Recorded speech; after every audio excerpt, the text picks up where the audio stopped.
Tonight, we bring you this week's Flight Sim news with thanks to SayIntentions. Just Flight's RJ Professional has released for Flight Sim 2024. We preview a brand new sound set from Echo 19 for the Cessna 172.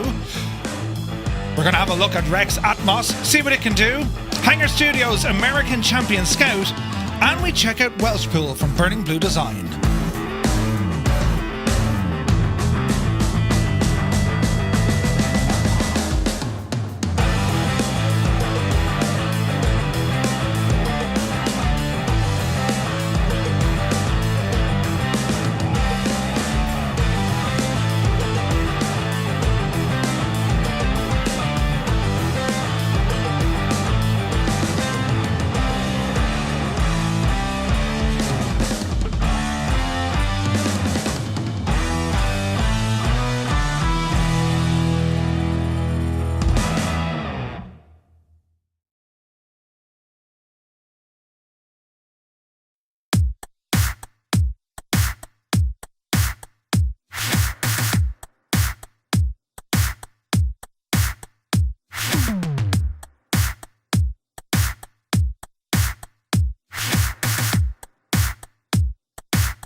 Hello. Everybody, happy Wednesday. Dreamy, sleepy, nighty, snoozy, snooze. Jesus. Welcome to the middle of the week, the halftime show, the midweek shuffle. Welcome to the news. Yes, that's right, friends. We've all the news making its way around the simulated world of aviation over the last couple of days, and we have some loads of we're going with it. We'll do it live. We've stuff to show off tonight. Right. Brilliant. Yes. We're going to be busy now because, friends, Just Flight have released the Avro RJ Professional, native to FlightSim 2024. It's on my screen beside me, look. Ooh. Not only that, it's busy now tonight, right? We're also going to be checking out an upcoming sound set by the maestro that is Echo 19. Tyler's been working away on the Cessna 172. We're going to check it all out, see what you guys think of it. It's going to be lovely. Right, it's going to be lovely. We're also going to check out Rex Atmos, the new core engine for changing some lighting effects and weather effects and this and that, right? We'll let you know if that's worth all the hype or it's just another tool to make you scratch your head. We'll find out, so don't go anywhere. Also, the American Champion Scout. This one released from Hangar Studios. We remember the American Champion Decathlon. Well, this is the run-up or the follow-up to that with an amazing bush aircraft capable of all sorts of stall, and we're going to check it out here as well. And then last but not least, we're going to check out Welshpool in the flesh. We previewed on the news last week from Burning Blue Design. Tonight, we're actually going to be loading in the scenery and having a look around. So it's all busy. Not only that, but we also have some updates coming from SayIntentions. We're going to have a quick look at their updated pilot portal as well. So it's all go. It's all happening. Don't go anywhere. Put on the kettle. Waiting to tell you now, right? So there it was last night after trucking, right?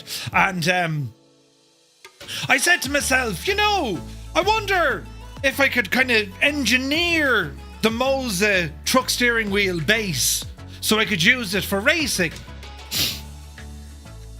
You know where this is going to, but anyway, I managed to do it after many ouchies. I've marked my lovely table. It's all polished, look, because I marked it terribly.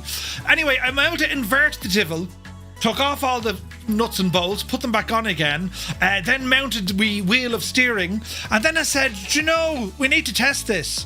So I did. I downloaded F1 2025. And what should have taken 10 minutes, it took 3 hours trying to figure that headache.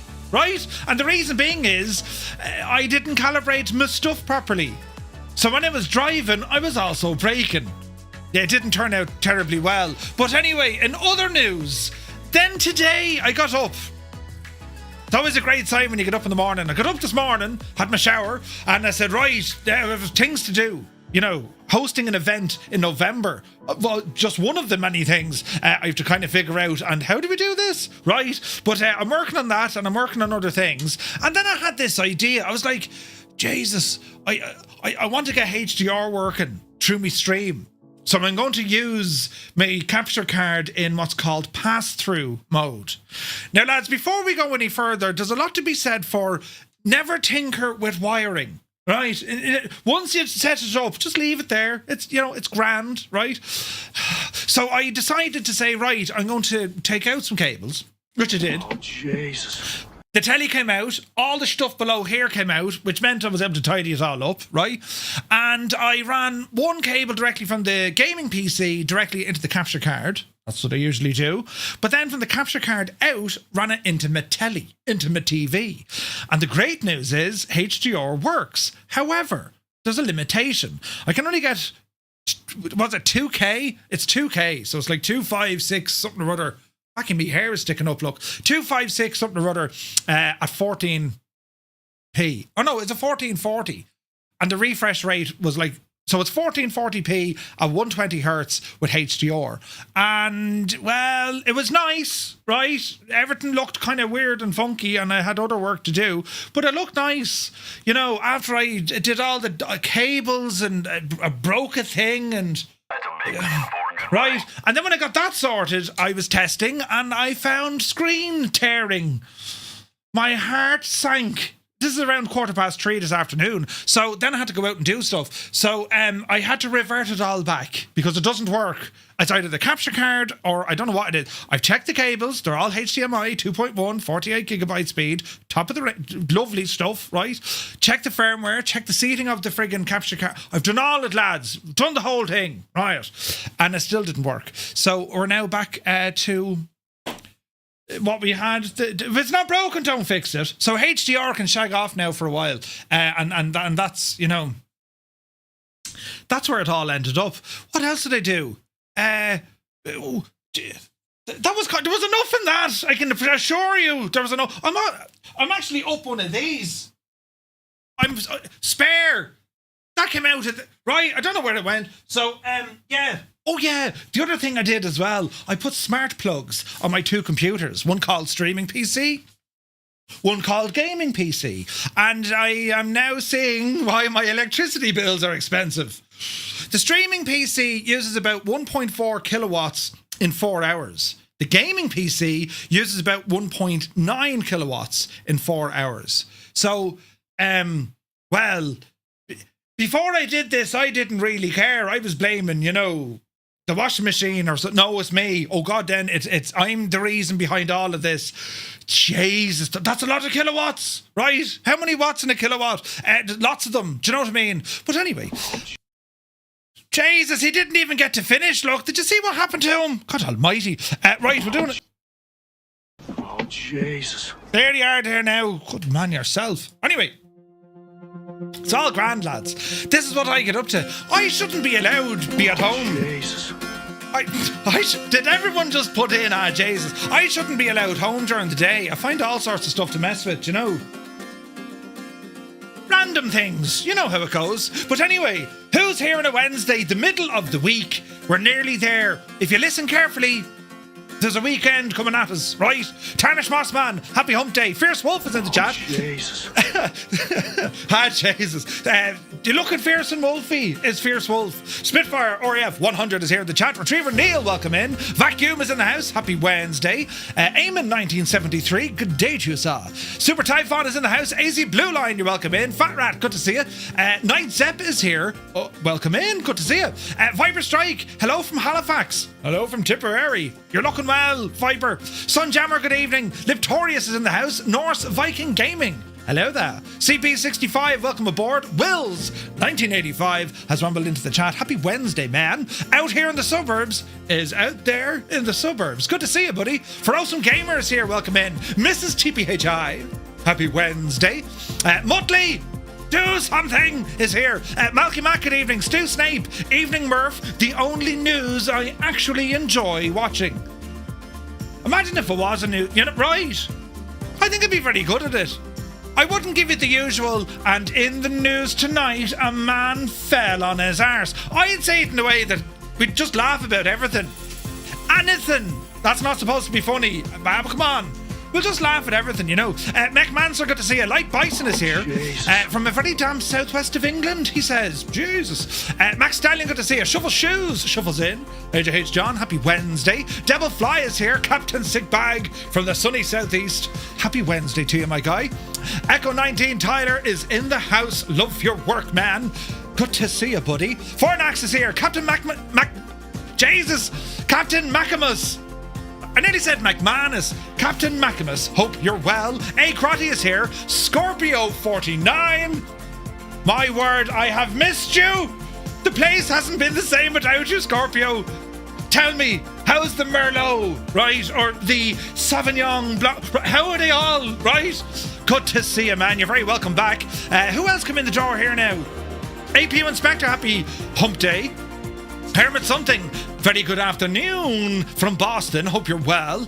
Dodgy Decoy, welcome aboard. Hope you're well. Nick is here. Mr. Dan, welcome aboard. Muse fan bursts in the door with a brand new mobile phone. He says, how he is, his mad jokes. Happy hump day. Good to see you, Muse. Well, did you watch any Lord of the Rings yet? Corn Wolf, good to see you, buddy. Where's this now? Bursting in the door with your news, right? Old Veteran 965 Scott says, howdy all. Hope all is well with everyone. It is hump day.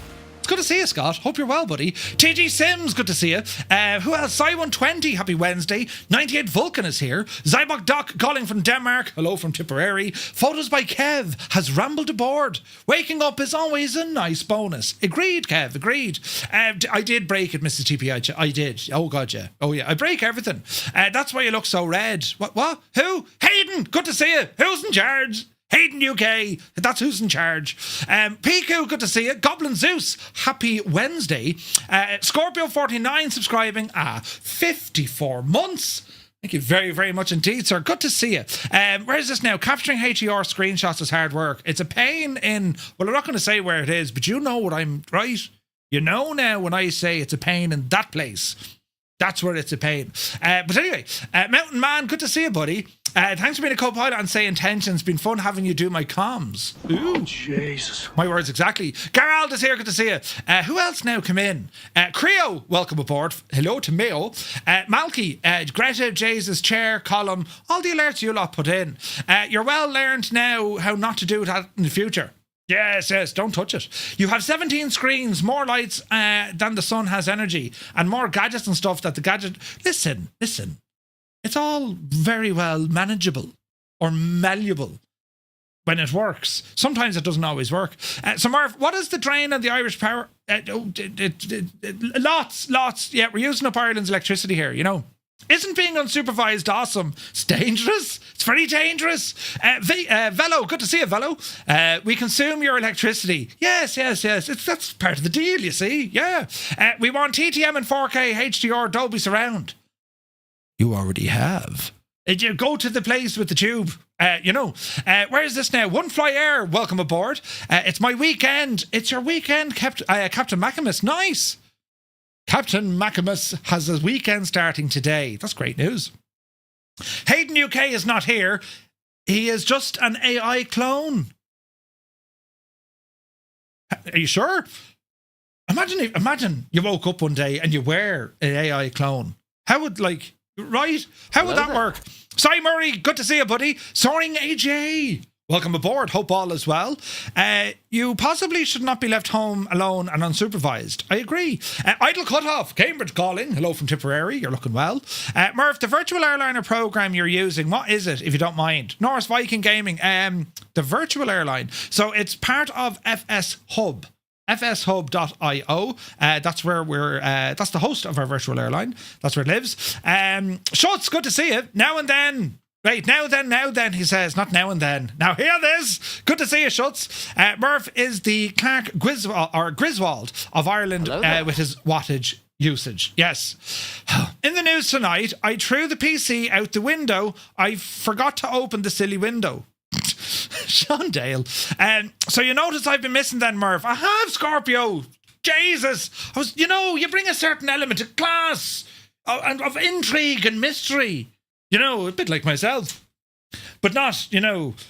Well, I don't at all. But you've absolutely noticed. Where's this now? I've had fun fixing an oil PC with software that's nearly 45 years old. Jesus. An oil PC. Hang on now. Is it a piece? What? An oil PC? You'll have to elaborate there now, Mr. Dan.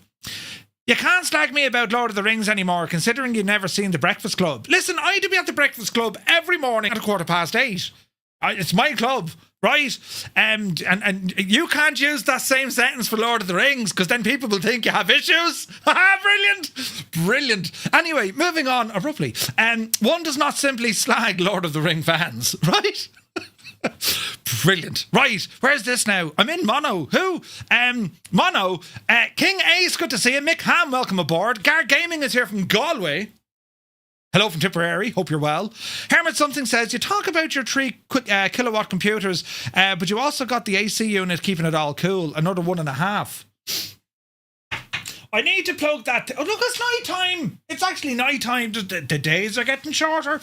Yeah, I need to plug that in to see what its wattage consumption is. It's all very mad, isn't it? Muslim, good to see you. Hope all is well. I can say your screen name says Muslim. It's just people like, it's one of those sensitive words. What did he say? Right. Then again, I suppose if someone was called Catholic, you know, or I'm just saying, it'll get us into all sorts of trouble. But you're very welcome in. Where's this now? Mineral oil. Mineral oil. The PC runs a piece of software that's used for filling up cars, as it knows exactly how much to put it in. And then it charges as the customer on. It's a regular Dell PC with a PCIe thing that has parallel for the license. Oh. So it's not an oil PC. It's a PC running a conduit that automates the delivery of petrol or oil. Right. What did you do to it? Is it jagged? Medic24 Live, good to see you, man. Sure, did you not know 45 years ago we had to hunt whales for the blubber to power the computers? Right? Parallel port dongles. Ooh. Scorpio says, what you need, Murph, are about 50 solar panels on the roof. Listen, they're very expensive, lads. You know, kind of for car servicing. You fixed it. Some Twitch usernames are odd. I came across a guy named Egyptian Thong a long time ago. Did he walk like an Egyptian? Come on now. Listen, we'll have too much fun with this. The Lord of the Rings is a good film. It is, One Fly Air. It's very good.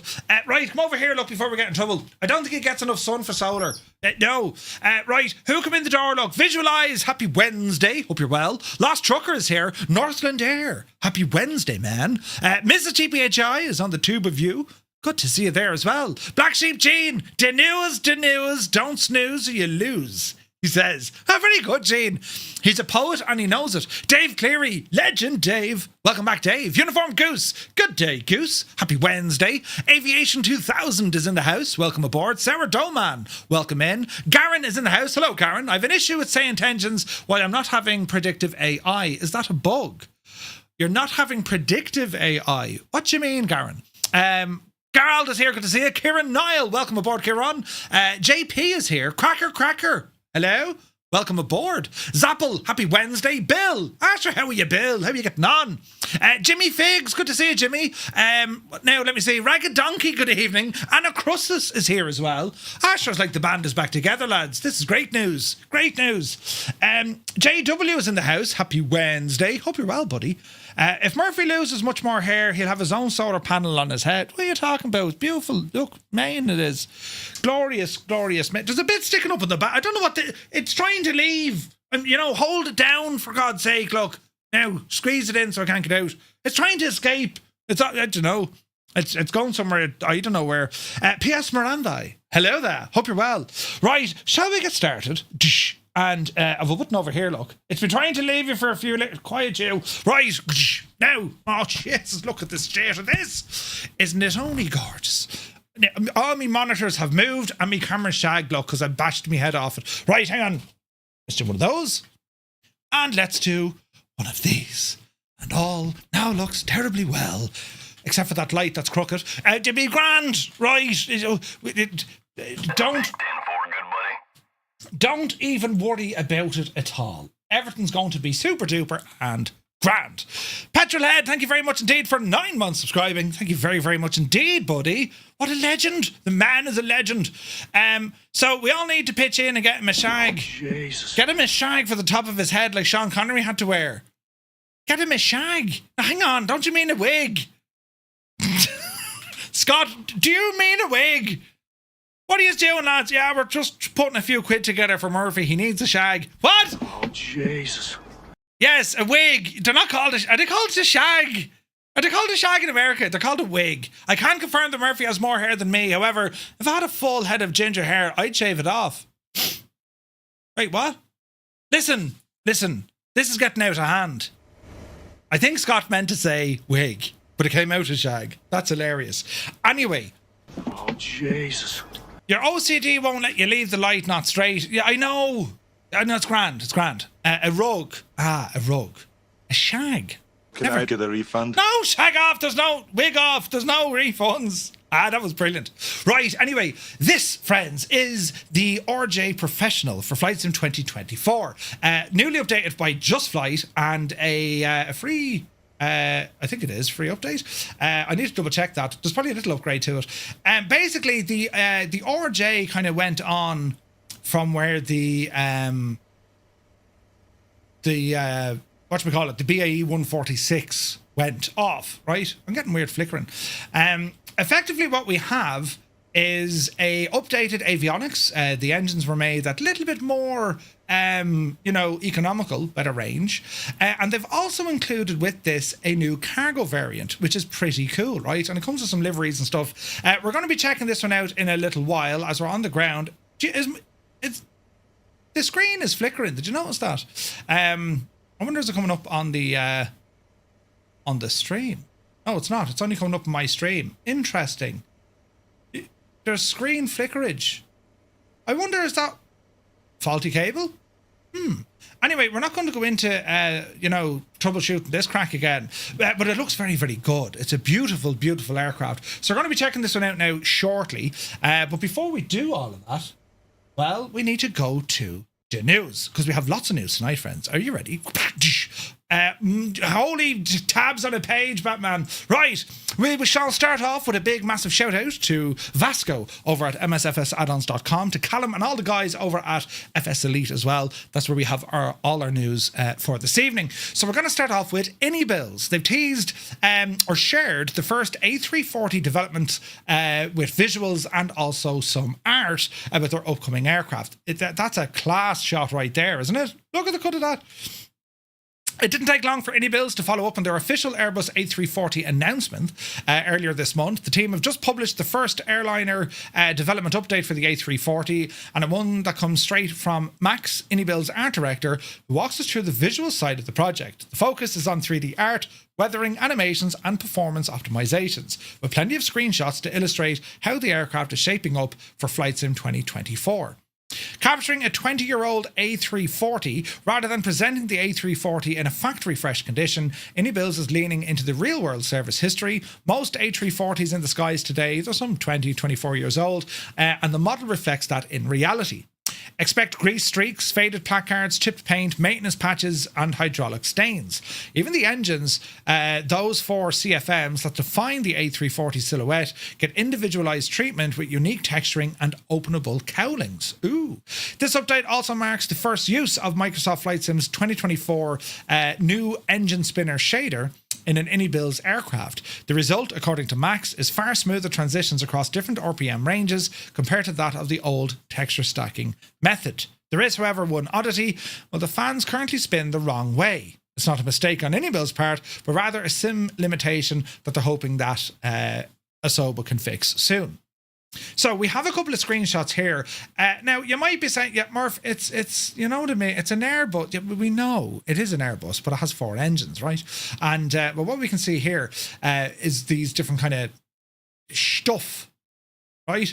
Different kind of stuff, because the native treats, if you like, in Flight Sim 2024, we saw this with the A350. It has very smart LOD loading, whereby it will load in what you can see around you in the immediate vicinity and then offload everything else you're not using. That gives developers lots of headroom to make a lot more detail going into their product. Also means then as well, when it comes to some of the systems, they can really crank them up because, again, it's using this smart LOD kind of packaging stuff, right? So that's what it's all about. Big airliners can be heavy on system resources, but IniBuilds say performance is a design priority. There are no 4K or 8K textures in the A340 at all. Instead, Livery's used a decal-based system that keeps VRAM usage under control while still looking sharp. Because the project is 2024 only, it also takes advantages of the modular sim objects system. Ooh. Hey, Heisenberg is here. Good to see you. Just don't turn your head too fast. Doug, welcome in. Fingers crossed this also improves the default A330. 100%. Martin K, good evening. Augie is here. I noticed on my Xbox, the 146 says it's disabled and it gives me the option to enable it. If I enable it, am I able to fly it? No, you should be able to fly it, Augie. Yeah, that should be okay. On top of that, IniBuilds is including a set of airline-specific visual options such as SATCOM antennas, ice probes, brake fans, and more, so simmers can configure their aircraft to match the fleets that they know best. Wear, tear, and maintenance, it's not just cosmetic. We're going to see speed tape, dents, and oil streaks, but the aircraft also incorporates a dynamic degradation system tied into the EFB. Tyres will wear down over multiple landings, brake pins will degrade, and the maintenance will be required to keep the A340 in tip-top condition. When it comes to the animations and effects, we'll see landing gear compression, wing flex. We'll also have wing vapor trails, condensation, vortices, tip trails, heat blur, and also the cold start smoke are all part of this upcoming package. Walkarounds will be more interactive too, with openable panels and hatches, everything from the APU to the potable water, waste, fuel coupling, and the cargo doors. Ooh, new tyres versus used tyres. You have a whole load of different options here when it comes to the wear and tear cosmetic stuff, but also on the aircraft itself. 2 cockpit generations in one, so that's what I was looking at. So there's CRT displays versus the newer stuff, LCD I suppose. So that's what they mean. You're getting 2 different types of panel. You kind of see the slight difference here. If you see how the one on the right hand side, it's kind of not flush with the main panel, it's sticking out a small bit versus the other ones that are all flush. Nice touch. Where do we have the CRT displays, old school, and then we have the modern LCD. We also have from passengers to freighters. That's basically a converted passenger aircraft into a freighter configuration. So the next update coming from IniBuilds, well, it's going to be all about its systems. So we'll keep you up to date when that comes out. But this is looking to be another phenomenal update from IniBuilds. The Airbus A340. Look at that, look. A big, like, it's almost like a plaster on the side of the cowling, do you know? But A340 is like the longest, weirdest looking machine you'll ever see, but I love the detail going into this. Very excited to see this. Now, FlightSimware's Learjet, the 35A, has just received an update. Boris audio sounds have been added in the latest update. Their Learjet has been quietly carving out its own little space as one of the more serious classic business jets in the sim, and since it was released, it's gone through a steady cadence of updates, each one refining the experience for simmers. The latest update, version 1.8, well, that's no exception, and it's one all about the sound. The highlight, of course, the brand new engine sound package from Boris Audio Works. And if you've been around, you'll know the Boris Audio Works, similar to what we have with Echo 19, these lads, I don't know how they do them. I don't know how they engineer these sounds, but they're absolutely incredible. Fantastic. It's amazing how sounds can transform not just your aircraft, they can transform your simulator. Incredible. Anyway, they also worked on some new engine sounds, they've new interior sounds, and they've also adjusted the volume of the bleed air system and gave the throttle textures a refresh with updated ambient occlusion. Of course, every aircraft update comes with a bug squashing list, and this one is no different. So yeah, they've got rid of the control wheel master switch not working, the gear horn fixed, adding the GNS 430. The co-pilot nav GPS was stuck on nav mode, and then the right turbine N200's engine drum was not showing. So they've made a couple of fixes here as well, and that's all from FlySimware. The Learjet 35, it's a gorgeous little plane. So nicely updated. Contrail have shared an update on its upcoming Falcon 50 for Microsoft Flight Simulator, and the second dev update as they announced this back at FlightSim Expo, and we're all like, wait, what? A Falcon? Ooh. The team's still not holding back on showing too many screenshots. Only one made it into this update, but there's still plenty of detail about what the development currently stands, right? The big news here that the Falcon 50's flight model and sound package have completed their first development. The next stop is evaluating by real-world FA50 pilots. Contrail say this round of testing will be key to refining both performance and the audio fidelity, which should reassure simmers who want the aircraft to behave and sound just like the real jet. On the system side, Contrail reports that the avionics and core features are close to completion. The walk-around mode in 2024 already up and running and complete with chocks, engine covers, and also the pitot tube covers. With FlightSim 2024, it's going to bring a new enhanced EFB. The Falcon 50 will lean on the Sim's default EFB, but with a twist. Contrail is building in a custom app, and this will handle weight and balance calculations, ground services, and other utilities. They're also confirmed that Navigraph support will be included, and it'll help with your flight planning. Ooh. Automatic cabin blinds, only one preview image was included. It's not a shiny cockpit panel or exterior, it's the cabin blinds. The blinds can be manually adjusted and even react automatically to factors like the time of day and also the altitude. It's a small touch, but one that shows how much attention is going into the aircraft. So yeah, the Falcon, I don't know lads, what's the excitement levels for this? It looks pretty, doesn't it?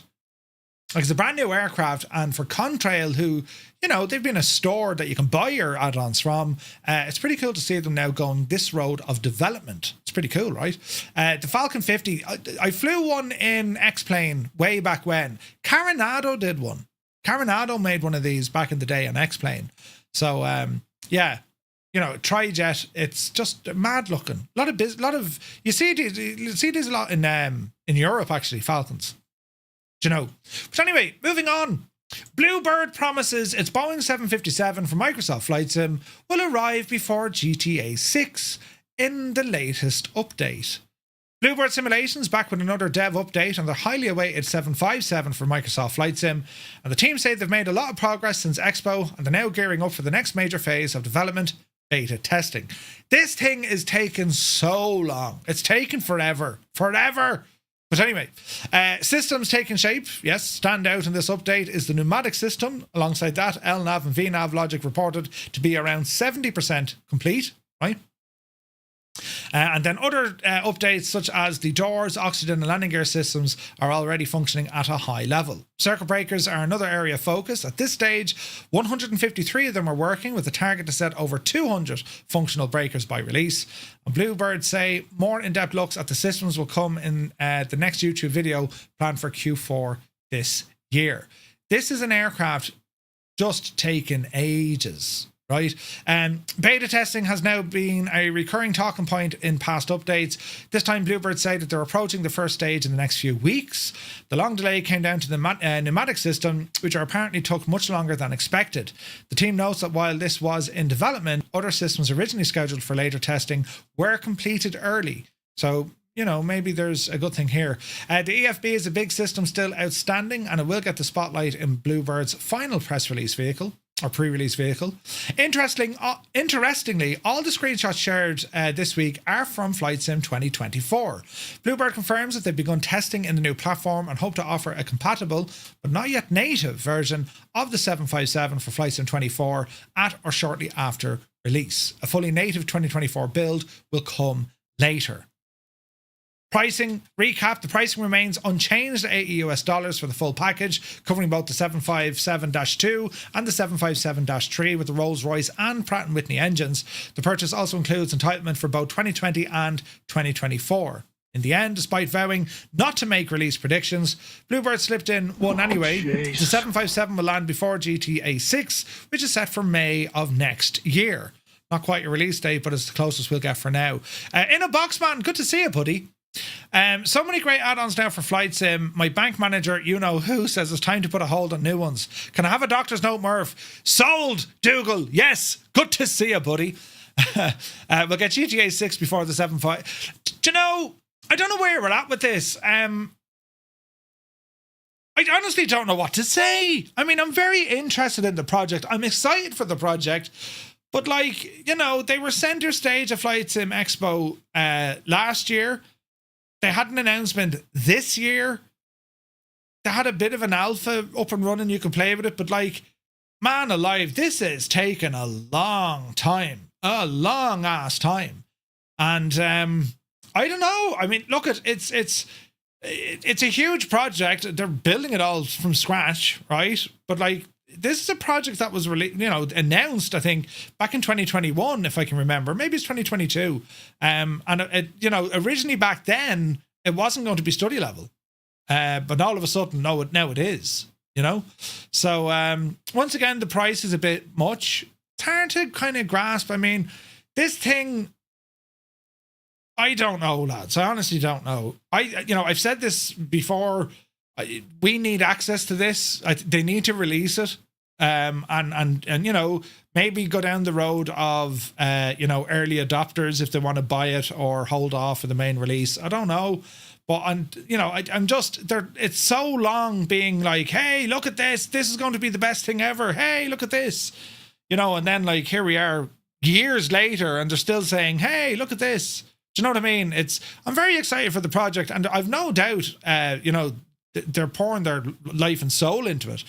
But it's hard now, or it's getting harder to get behind this because we don't have anything, Will the 757 be released before Murphy starts flying after the start of a stream, right? I remember the FS Labs A320 back in the days was in development for 10 years. Jesus. Energizer, good to see you. G Slayer, good to see you. And in a box, man, if it didn't say hello, good to see you. Any longer and it'll just be propaganda, kinda, you know what I mean? Or at least start showing it off more. And I don't know. I just think reading about it and seeing updates and all this, just make the thing available. Put disclaimers all over the shop to say this is what you're getting right now. You know what I mean? At least then people can kind of say, well, yeah, I kind of like where the project's going, or no, I don't like it at all. You know what I mean? But anyway. That's it from Bluebird.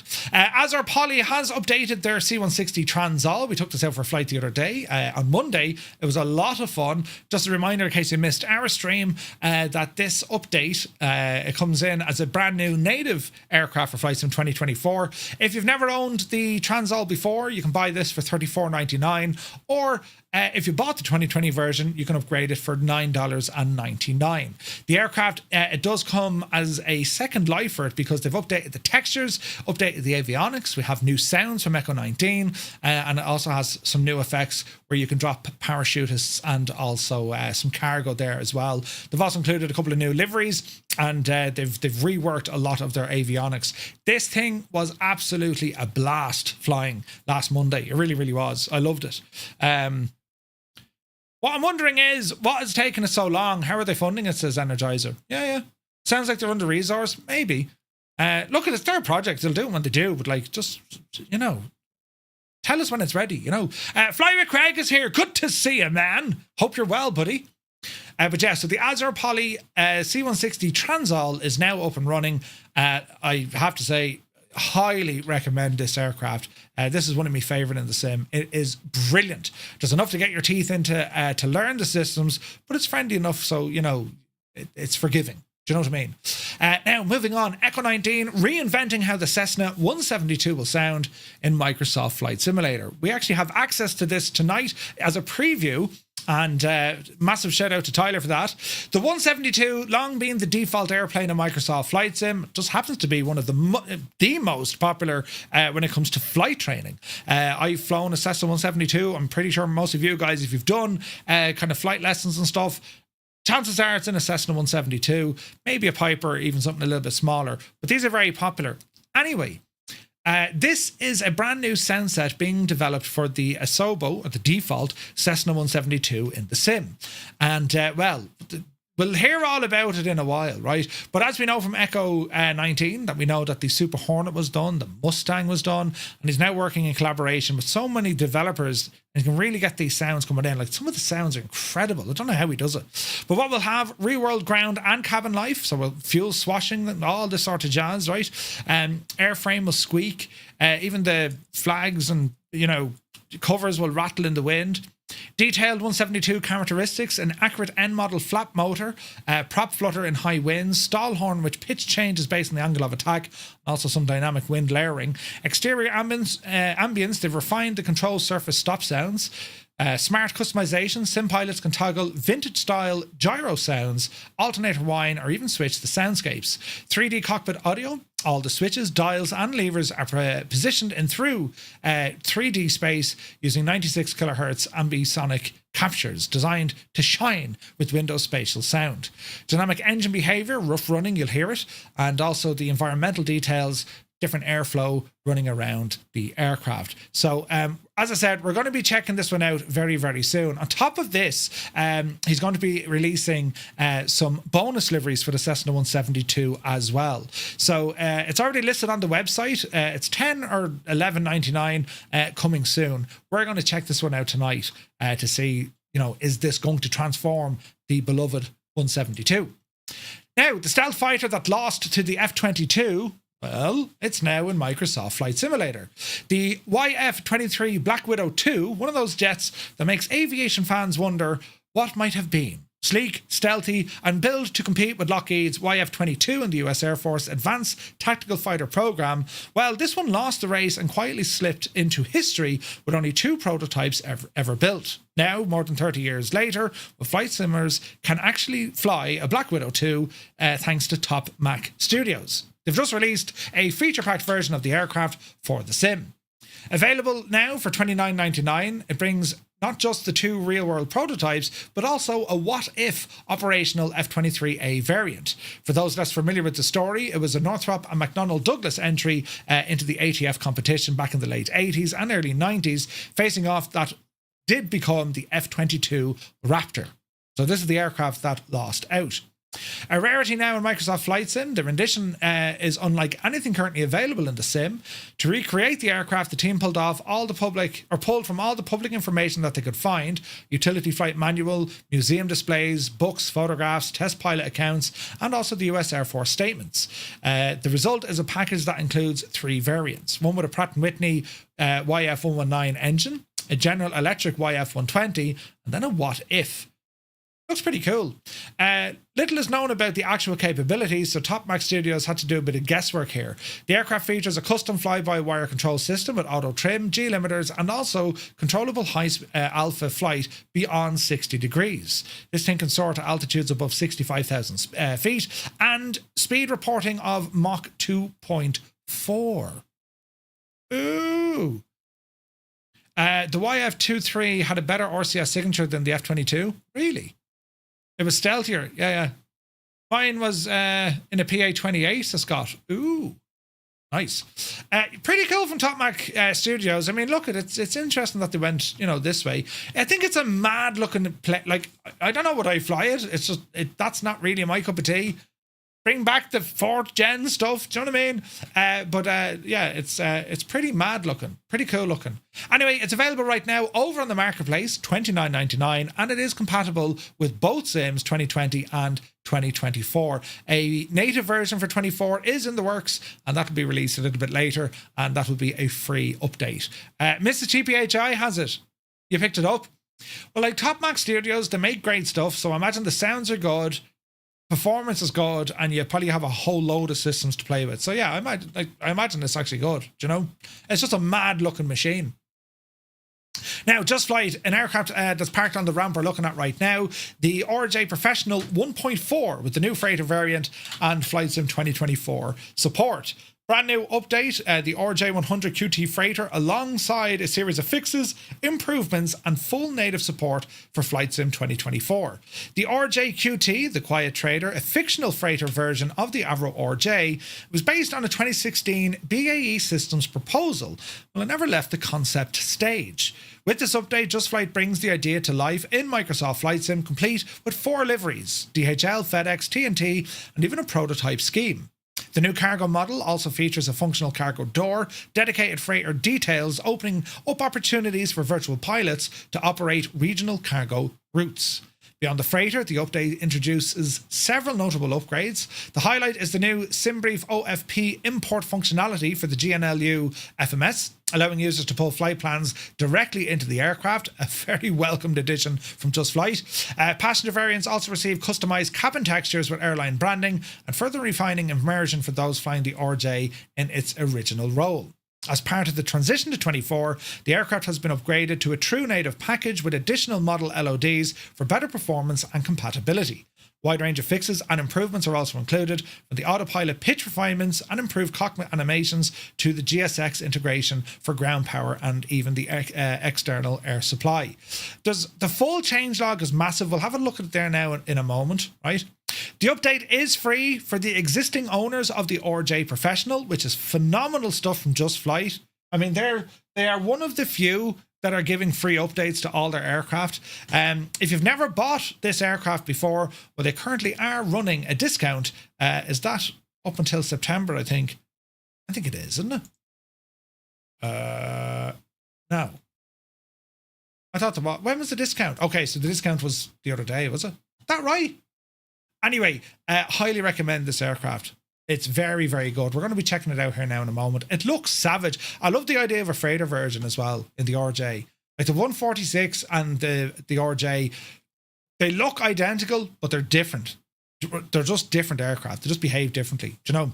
Now, staying with Just Flight, they have shared the final written update for the Fokker F70 F100 for Microsoft Flight Sim ahead of their pre-release coverage, right? Just Flight have posted what it says to be the last text-based development update for the upcoming Fokker F70 and F100 professional series before the project shifts into pre-release video coverage. The team say the airliners are now in the final stretch of development. No release date just confirmed. We're getting closer now, but there's still work to be done, said Just Flight, and this should be the last written dev update. Next we'll be moving to the pre-release videos. Just Flight describes the current phase as an exceptionally busy time, multiple builds arriving each week from coders, modelers, sound engineers and livery artists. Each need to be integrated across 5 variants and 2 simulator platforms, then tested for new features, bug fixes and regressions. The developers liken this to managing an ever-moving jigsaw puzzle. They're flat out working on aircraft. Some of the major systems up and running are the TCAS, the weather radar, integrated with the EFIS display showing precip severity and color-coded scales from green to red.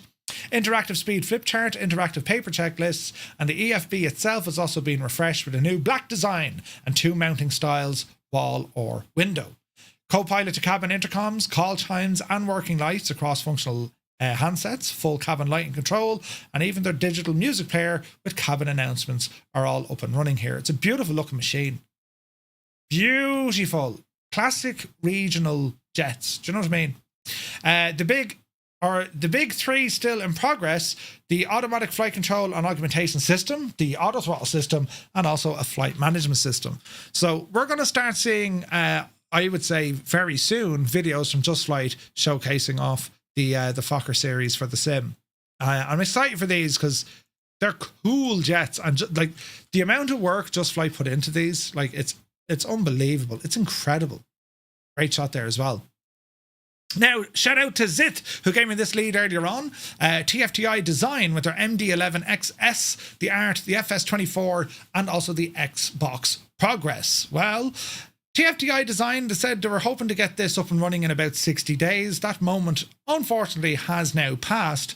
But basically what they're working on is a massive update for the MD-11. Once they have the MD-11 done, then they're going to focus on the 2024 native release. What we can see in some of these screenshots, I mean, it's gone photorealistic now.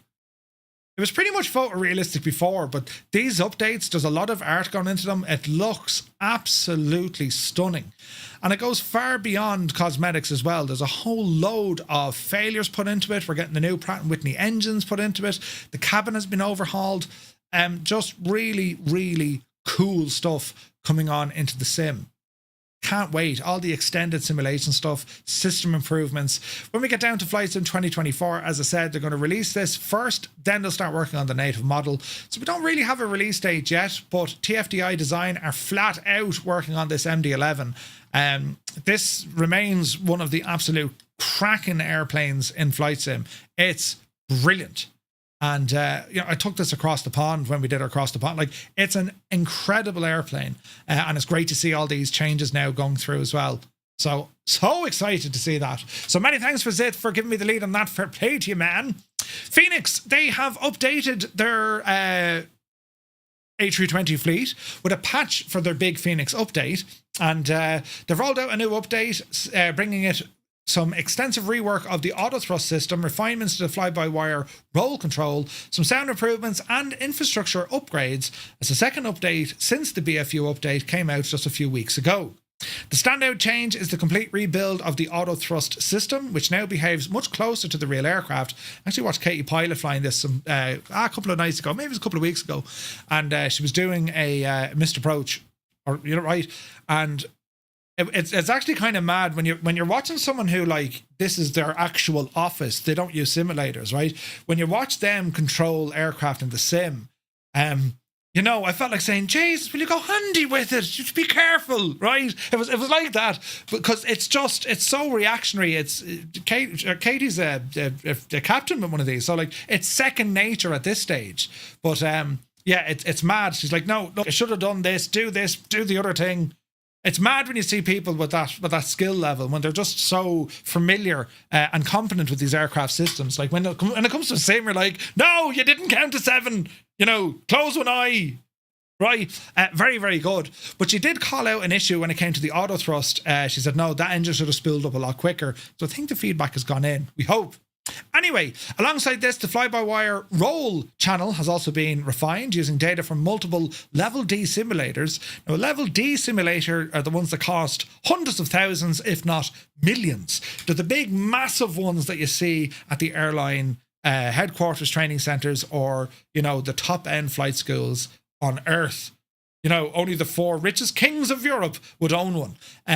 But if they're getting data from that, it's accurate. I mean, there's a level of complexity that a Level D simulation, like they have multiple computers running just avionics, multiple. So that's pretty impressive. Sound work has also been progressed, a couple of fixes here and there. And then on the commerce front, Fenix has introduced a broader range of payment options, including Alipay and WeChat Pay for customers in China, and ideal for those customers in the Netherlands. So pretty cool, right? You can get the update via the Fenix installer as per usual. And the changelog, you'll see it there. Quite a bit, lads, look. Quite a bit. So great stuff from Fenix. I mean, these guys continue to wow me with how well their aircraft are. All of them. They're incredible. I love them all. They're all brilliant. Lots of fun to fly. Moving on, FlightFX have updated their Cessna Citation X, version 1.3.6, but just about a month after it was released. This new update, which should now be live on the marketplaces as the publishing of this article, contains a host of improvements to the aircraft, including its sounds, flight dynamics, and also the FADEX system. The biggest changes are threefold. It has a new light texture pack that reduces memory usage to 1/4 of what it previously was. They've revamped the ground handling with an option for separate tiller axes, and they've returned FADEX that provides more thrust output at lower altitudes in cruise mode. The patch also brings extensive revisions to the thrust reverser logic with improved bucket deployment and also N1 value that ramps relative to the throttle position. VR users also benefit from a new collision mesh, while all pilots will see minor revisions to lighting intensity and position. Winglet-equipped airframes have received LED strobe and beacon lights in the process. Alongside the changes, FlightFX have updated the Citation 750 user manual, which is available now via link. And to read the full changelog, you can head on over to the FlightFX Discord. There's a lot of stuff. A lot of stuff. Still no wing flex on it. I haven't noticed that, actually. It's a cracker of a jet, though. It's so nice to fly. That jet is just beautiful. It's gorgeous. They've done a great job in it. And I am so excited when we start seeing more of these business aircraft coming in. The likes of the Falcon, we know Just Flight are working on a Learjet, and of course FS Reborn working on their Phenom as well. I just can't wait, lads. It's going to be brilliant. Now, who's this now? AzerSim have released Baku for Flight Sim 2020 and 2024. Azerbaijan's major travel hub, Baku, has now been released. Uniform Bravo, Bravo, Bravo. It sees another developer bringing the airport to the virtual world as AzerSim releases the product for Flight Sim 2020 and 2024. Has 2 long runways, strikingly beautiful terminal building, the airport on the north of the Caspian Sea. Well, it's a major passenger and cargo hub.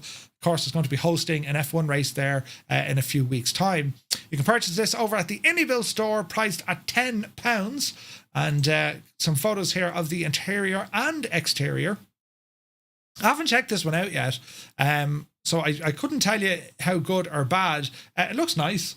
Baku, it's one of those places I haven't flown to yet. Jesus. Nice bit of detail. But again, have a look at the price as well. Like, I mean, it's hard to kind of grasp it, but I think we're at the stage now, lads, where when you see a scenery price, oh wait, no, hang on. You can purchase this, so it's £18. What was I reading? £18. I don't know why I said there. So it's £18. So I don't know. We've seen scenery going for like a tenner. We've seen scenery go for like 20 odd, and then everywhere else in between. I don't know if this is going to be good or bad, but it certainly looks good. There's great detail here. Look, beautiful, beautiful architecture of the building, isn't it? Look at that. So I'll have to check that one out. But it's released now anyway, so do be sure to grab it. This one caught my eye. Did you see this? Tokyo City Times transformed Japan's capital of Microsoft 2020 and 2024. Samsung 3D, they're at it again. They've just expanded its growing catalogue of urban scenery packages with a new release for Japan, Tokyo City Times. They've already brought out a few others, New York City Times and so on. Available now for both platforms, the latest project takes a fresh look at one of the world's most complex cityscapes and attempts to bring more structure and detail to Microsoft Flight Sim's already impressive photogrammetry. It's priced at $16.49 through the Contrail store. Tokyo City Times is being described by the developer as a redesign of the Tokyo and Yokohama metropolitan area. Instead of replacing everything, Samsung says the aim is to refine what's already there, fixing textures, correcting the structures, improving bridges and rivers, and adding back some missing buildings and landmarks. Look at that. That's like a postcard. Right? That's in the sim. Lenny! Good to see you, Lenny. The release builds on the team's earlier Tokyo landmarks enhanced, but it's a complete standalone package. Owners of the older product don't need to have it installed. The key features: over 500 handcrafted models, expanded coverage around the Haneda Airport, high-detail Tokyo districts, famous landmarks such as museums, malls, towers, plazas, universities, banks, you name it. Night lighting effect is all in there as well. Missing windmills restored to the Tokyo area, landing rooftops for helicopters, covering Yokohama City, complete with its own landmarks, and an animated 1x1 or 1-to-1 gun dam in Yokohama Bay, modelled after the real-world version that was already closed. Ooh, looks very nice, doesn't it? So the developers also set a before and after, right? So this would be interesting. So where is this now? So how does he work this? Open image 1. So here you have it. Look, this is before. This is after. Jesus, that's isn't it? That's before. That's after. It is very well done, to be fair, isn't it? That's incredible, lads. Look at that. So that's the default photogrammetry, which would be nice. Whoosh. Look at that, look. That's mad, isn't it? Crazy details. Like, absolutely crazy details. Yeah, that's pretty cool. I like that. Great stuff from Samsung. Jeez, we'll have to pick that up. Anyway, it's out now. Black Square readies real taxiways for FlightSim 2024 with thousands of new signs. This is the global taxi kind of replacement add-on, and it's from Black Square, who brought us amazing aircraft such as the Starship and the Dukes. This add-on, basically, it kind of takes a look at all the default taxiway markings, and it says, up, get out of there, and it'll give you the real ones, accurately placed, and also the correct ones. Right, so I actually have these installed. I've been using them, and they're very, very good. They've added them to default airport, and they've even put a few of them in over some payware ones as well, which for one or two makes it a little bit you now have double taxiways. I need to check that. But anyway, it's quite an update. Thousands of freshly updated taxiway signs, better nighttime lighting, and LOD improvements for the airports. And it's updated on both platforms, 2024 and 2020. So yeah, we'll have to We'll have to wait and see. Black Square plans to bring other add-ons to Flight Sim 24, including the Starship and the Dukes. For now, Real Taxiways looks like a timely refresh. I've been using this, so I'm still going to use it. I think these are now a new part of my sim, and but when we're showing off the aircraft, I'll show you what they look like in person. They're highly detailed, and they just make life that little bit easier from inside the airplane as you're trying to look out, going, "Where am I?" You know what I mean? This add-on should be stock in the sim, or it should be stock in the sim. Well, the Sims one, the problem with the default ones, they're not always accurate. They're very hard to read sometimes, and they're not really well placed. So it took someone time and effort to go off and fix it, and they charge for it. You know, they're not wild expensive. You can get like taxiways for the US, or you can get them for Europe, or you can get a bundle, or you can save a few quid. And they also do some military ones as well. So yeah, it was interesting. I was intrigued when I saw it. Anyway, Rex Simulations, they've launched Atmos Core. We're going to be checking this one out now in a moment. Rex Simulations have finally released their Atmos Core, next-gen atmospheric engine for Flight Sim 2024. The tool, which the developer refers to as a core-level system, surpasses shader tweaks and post-processing filters by injecting changes directly into the simulator's rendering engine. Ooh. This is it's an important distinction. While many simmers are familiar with what tools like Reshade or the Freestyle stuff can do, Atmos Core isn't sitting on top of the sim, it's working inside of it, which means when you dial in a haze layer, adjust the tint on the horizon, or push cloud softness up, the engine responds in real time rather than implying a visual overlay.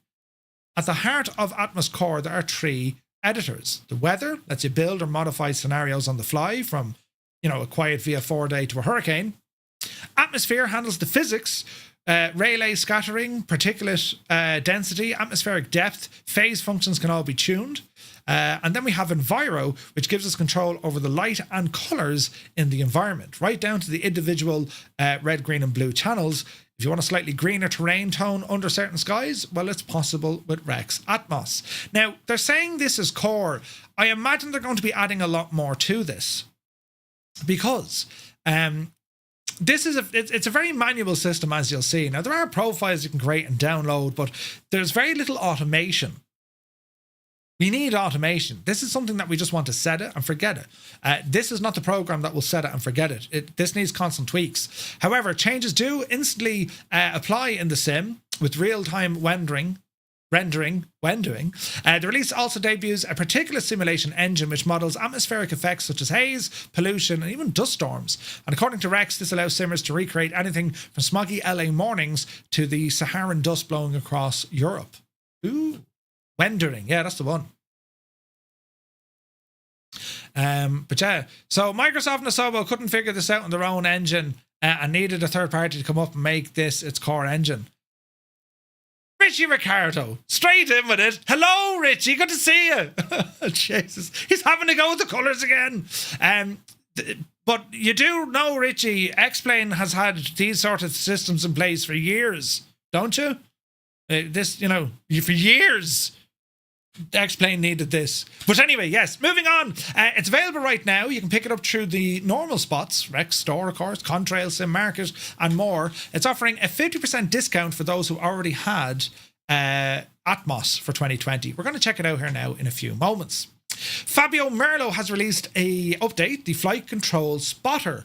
We covered this a couple of months back. Basically, it's a plugin that you buy, drops it into your menu bar at the top of your sim, and what it'll do, it'll transport you to a predefined tower view at an airport. It'll load all the airports within 200 nautical miles, and the idea is it puts you into this kind of a spotting or spotter camera. It actually looks kind of cool, but you'll see kind of how the devil works. The trailer is a bit kind of friggin' nuts here, but the idea being is it'll load you in to this kind of stuff, and it's just looking at aircraft come in and out all day. Right? So, yeah, spotting experience. So, you can pick that up there now. It's available now over in Sim Market for $12.50. Nearest tower view, quick jump to the closest airport tower. Spot view by ICAO code. Custom spot views if you want to define your own position. Manage your views, load or delete. Drone camera integration. Quick return to cockpit, and more. So it's basically kind of evolving the camera system, you know. So I don't know. I need to have a look at this. Flight control spotter. It's just like a tower view. This would be fierce handy for the likes of Adam, if he's controlling, that is. Do you know what I mean? But it's chase plane. I'd rather chase plane, you know. But yeah, we'll have to wait and see. I'll have to try it out. Looks good, but dependent on the engine. Yeah, 100%. But anyway, that's available right now if you want to pick it up. Where is this now? What are your thoughts, lads? It's part of the flight control replay tool, but it works independent of it. You know? I mean, you could just do it with a drone camera, but I think this automatically tracks the aircraft for you. You know? I think I'll have to I'll have to try it out to see what it's all about. This one was released last week. Katie Pilot released a free audio normalizer tool for VATSim users. And basically what this does is it kind of levels out everyone else's VATSim radio volume, so you don't get someone on the radio going, "Oh, didn't what did he say?" Right, and then you have some other devil. Danny left now. This normalizes the whole shebang, which is actually a great fix. So Katie Pilot put it together. It's called the Audio Normalizer, a lightweight real-time audio utility built specifically for VPilot and XPilot. Its job is simple but effective, making sure every radio transmission you hear lands at the same loudness. The app sits between your Pilot client and your headset, constantly adjusting the volume of incoming transmissions to hit the target level that you've chosen. It uses Windows Wasapi loopback technology, which means no fiddling with extra drivers, virtual audio cables, or complicated setups. You just pick your input device, your output device, and how loud you want that to be. Sounds very simple. To keep things under control, the audio normalizer also includes a brick wall limiter, which catches sudden spikes before they reach your ears. There's also a configurable delay that gives the app a fraction of a second to apply the adjustment without cutting into the start of a transmission. It's a personal solution turned community tool. Katie says, "I created this just to fix my own issues with sporadic Pilot ATC volumes of VATSim. If you have any suggestions or issues, please reach out. I'd be more than happy to take a look." The tool is currently available in beta over on FlySim.to, and it is free. So massive thanks to Katie. Great work here. Took her 2 hours to build, yeah. Have you tried it yet, Merv? I haven't yet, Dougal. I will try it. We'll do it live. I will try it because we have our VATSim flight coming up this week. Compatible on both simulators, look. Well, naturally, it's using VPilot. You know what I mean? So we'll have to wait and see. Kashi, thanks for the follow. So yeah, we'll have to grab that there now, lads, as it's downloading in the background. Now, Airscape released Southampton. We checked this one out yesterday on our X-Plane stream. It was really a really nice rendition of Southampton over in X-Plane. We're flying some Cessnas around there, and the product page and all the jazz is now live. You can pick this up over on the IniBuilds store, priced at £7.99. A very welcoming price for X-Plane scenery, it has to be said. £7.99. And as I said, I flew here yesterday in X-Plane. It's a beautiful airport, and they've modelled the interior, and the lighting is superb. Superb. So it's very good. Cy Murray says, it's good, I use it. Oh, good man. Good man. So that's available right now as well. FS Weekend is coming up, lads. So I just said we'll start kind of rattling some... things are happening. FS Weekend is back in the Aviodrome in Lelystad in the Netherlands, March 20th, 21st and 22nd in 2026. There'll be more details coming out soon, and you'll be able to go in and have a look to see who's doing what, where and when, who will be in attendance. They're going to start bringing out more and more information soon. So we were at this event last year. That was the first time I went, and I very much enjoyed it. I will be there next year, definitely. And yeah, it's going to be a lot of fun. Pyman Jim, good to see you, Jim. But yeah, so FS Weekend, you know, it's a lot closer than the US, right? So for any of our European friends who can't make it out to the United States, highly recommend this one. The museum itself, the Aviodrome, it's a phenomenal building. They have some incredible displays set up there. And then, of course, you have the FS Weekend deal as well. Hardware, software, It's all there. It's very, very good. So, Jesus, there was me in the cover. Look, did you see that handsome fella on the cover? Ah, Jesus, brilliant. But yeah, so I'm looking forward to this one. Mark your calendars, March 20th, 21st and 22nd in 2026. And we do what we always do. We'll try and get loads of, content streamed and everything else. These are great though. Like, they're fantastic. I love these. The expos are incredible because they're highly community driven. You get to go and meet people ordinarily you'd never get the chance to meet in the real world. Do you know what I mean? Plus you get to use and get to see what's happening in our flight sim hobby as well. So it's pretty cool. Now, moving across, I'm Not a Robot. Download that there now.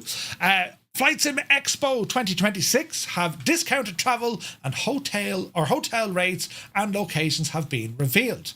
Just like yesterday, FlightSim Expo 2025 concluded, but of course we are going back to the United States in 2026, taking place on June 12th to 14th at the St. Paul River Center in St. Paul in Minneapolis. Perfectly located for those flying into the city. You can actually get flights direct from Dublin. If you're traveling to Minneapolis, St. Paul via plane, you can save some money through the discounted rates with Delta, United, Southwest Airlines, and also their partner airlines.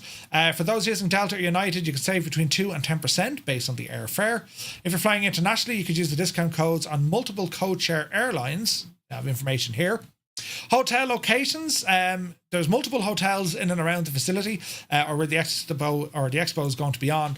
I'm unsure what I'll do this year. Or next year. There's a DoubleTree down the road. You have the Intercontinental St. Paul Riverfront. I don't know, will we Airbnb? I don't know what we're going to do, lads. An Airbnb could be freaking dangerous, though. You know, it depends who I'm in the Airbnb with. Because, yeah, you can get hotels and all that, but, like, you know, we shall see.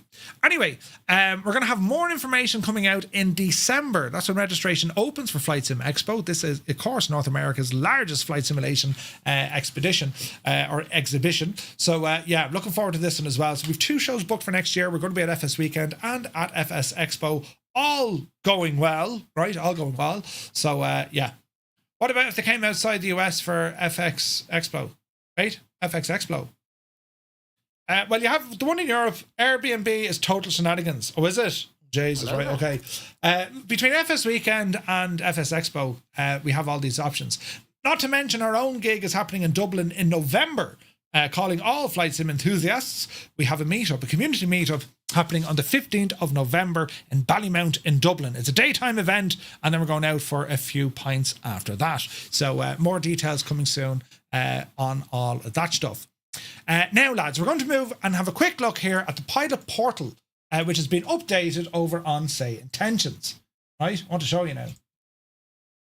I just needed to click off the first page because it shows all my details. Right, the pilot portal has been completely overhauled. It's a new UI system, and they've added a ton of features. So, for example, down the left-hand side, we can see our settings, configuration of AI passengers and ATC, how they will refer to you, right, inside the pilot portal. The pilot's phrases, taxi assist if you need it, virtual airline ICAO codes if you use it. You can type it all in here, and then this is what your client connects back to the pilot portal to get all the information in here as well. There's one cool thing that has been added, because I asked Brian, really nice. You can change your dispatch call sign if you're using SkyOps. And you can also change the mission start sound. Before, it used to give you 3 triple horn blasts, right? But now you can turn it off or none, you know.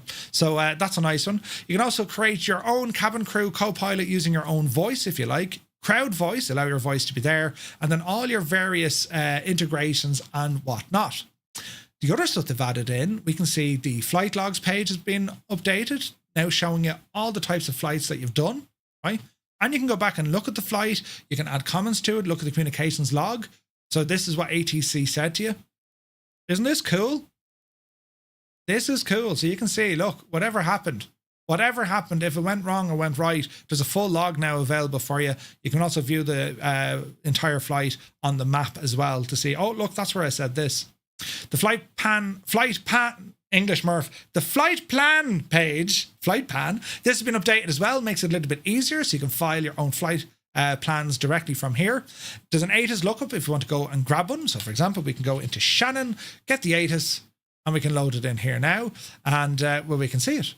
Shannon Airport information, Bravo, arriving in departing runway 24, winds 250 at 6. Pretty cool, right? Other tools that we have, the Taxi Tuner version 4 has been released.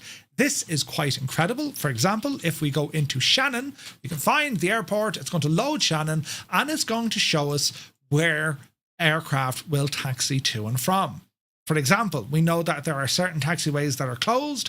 We know certain taxiways aren't in use. This is where you can get in and actually edit or tune all the different taxis that are loading in. Meaning that if you are using SayIntentions, in particular when it comes to the traffic injection, you won't see weirdness because you're telling the system in the background, hey, this is where the aircraft should go. That's pretty cool, right? So that's all been updated as well. Leave that. The Tour Tuner also got an update. So this is where you can add in special waypoints, create your own tour. And if you wanted to go, let's say, for example, you wanted to do a flight around Edinburgh, for example. Well, you can plot out where you're going, where the waypoints are, and you can give the AI some special instructions when you arrive at a certain waypoint to say, hey, look out the window now on the left. Well, you see Margaret there now? Right. She's out bringing the dog for the walk. All this sort of crack. It's absolutely class. Then the Learning Centre knowledge base, they've been updated as well. These are kind of silent in the background updates. SayIntentions, they do multiple things like this every single day. It's extremely hard to actually keep up to date with what the lads are working on. This is one of them. And it came from a conversation that went around the user interface. And this is the start of it, which is pretty cool, right? Pretty cool. The sound would be cool to add your own one. I think that's the plan. I think that the plan is to allow us to add our own sounds into SkyOps. That's eventually the plan. We'll just have to wait and see. Because the first one, mission start sound, I think there's going to be an option that you can probably upload your own. Default sound says same, triple horn blast. So I need to figure out how that's done. Also, a mini announcement, the use of using the traffic injected stuff, the AI living world. Well, they temporarily paused the SkyOps missions because, well, you can't have one on or you can't have them both on at the same time. However, that's changing. They've started to open up a few little things, provided you're on a group-only mode. So it's freaking nuts. Are there any new features coming to SayIntentions Entourage? Any new features? Their main focus over the last couple of weeks, has been on the AI living world. It's getting traffic up and running, right? There has been a lot more work done with Skynet. Skynet is going to be the alternative multiplayer solution. Think of JoinFS, but if everyone has Skynet, it means that you can fly outside of Microsoft's online servers, which for a lot of people will bring more stability, way better performance, better model matching, and you have the opportunity to communicate using the radios of your aircraft to other people, real people, which is pretty cool. That's Skynet. They're working on that. But also SkyOps is getting updates as well. They've a lot of projects running. The main resource machine, or the main machine using up a lot of resources, has been that of the AI living world, in particular when it came to traffic injection. It's a huge project, but they're working on it. They're getting there. It's growing day by day. So yeah, we'll have to wait and see. But they are working on it. There's a lot of cool stuff on the way, lads. Do you know? Right, into the sim we go. We're going to get busy now. So the Avro RJ Professional. So the update, upgraded to 2024 native package, added native model LODs, added the RJ100 QT freighter variant. That's this machine here, right? We have a FedEx one. We have the DHL TNT. Added custom cabin textures to all the RJ70, 85 and 100 variants. Sim Brief goes directly now into the OFP. They've fixed some charts. They fixed duplicated pilots appearing on the exterior. They fixed missing co-pilot. They've fixed tons of stuff, and it's a brand new new update. The aircraft you see in the background, by the way, they are that from SayIntentions, and that's using the traffic injector stuff, which is pretty cool, right? Pretty cool. So we ramble on over. Visually, the aircraft, I mean, the Avro RJ, it was always stunning, wasn't it? It was always gorgeous. And what we can see here now, well, it's in 2024 and it's looking absolutely friggin' gorgeous, isn't it? Absolutely gorgeous. So, yeah, I'm very much happy with this machine because they always made them look great. But it's the updates that really make this thing shine. So I'll turn off my filters here for the moment. Blue Chim, thank you very much indeed. The 146 is better. So what you have with this, disappear that now, please. Thanks. There we go. What we have with the Avro RJ, they brought out newer avionics, they tidied up the engines, but it's still pretty much the same machine, but this one handles somewhat different, which is pretty cool. So anyone familiar with it, I mean, you have all the bells and whistles, beautiful sounds, right? Beautiful sounds on this thing. Get the APU up and running here now as well. And we'll get some other stuff turned on just so we can hear all the lovely sounds. Because there are lovely sounds. Just so we can hear everything.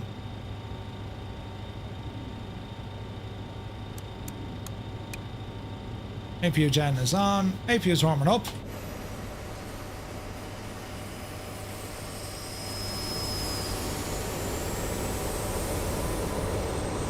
Featuring the least intuitive location of the IRS switches I've ever seen. Right? Where are they actually? That's actually a great question. They're not here. Are they not? I thought they were built in. Or were they not automatic in these? No? Flight officer under the window. Oh yeah. That's a big 10-4, good buddy. Oh yeah, forgot about those. Brilliant. Hans, great to see you, buddy. Chris Van Halen rather. Thank you very much indeed for your 4 months. Cheers, buddy. But yeah, it's a beaut. It's an absolute beaut. To get our screens turned on, go ahead and turn on our EFIS switches. And APU bleed can come on.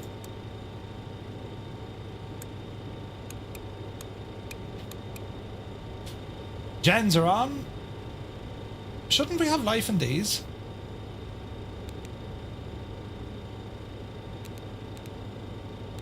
Everything looks a bit kind of, doesn't it?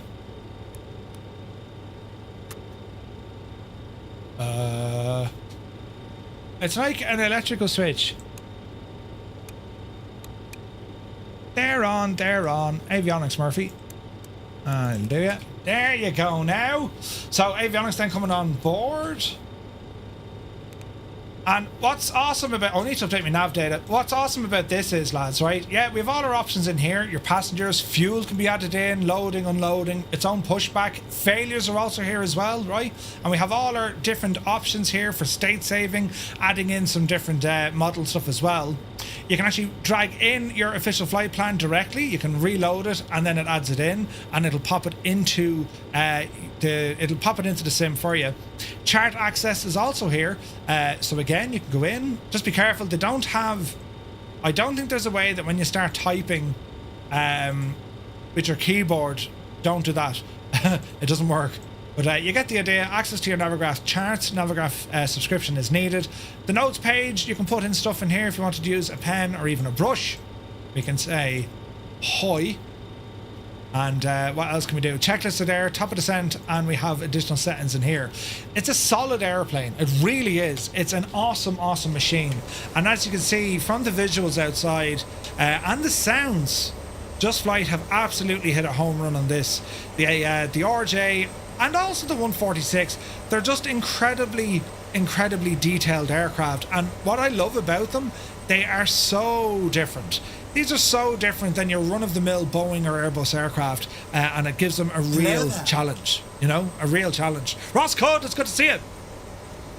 So yeah, awesome stuff here from Just Flight. A free update if you already own the Avro RJ. If not, you can pick it up directly from their website. I highly recommend this aircraft. It's at the like, not that there was ever bugs with this thing, because they did a great job on release, but it's a very stable airplane.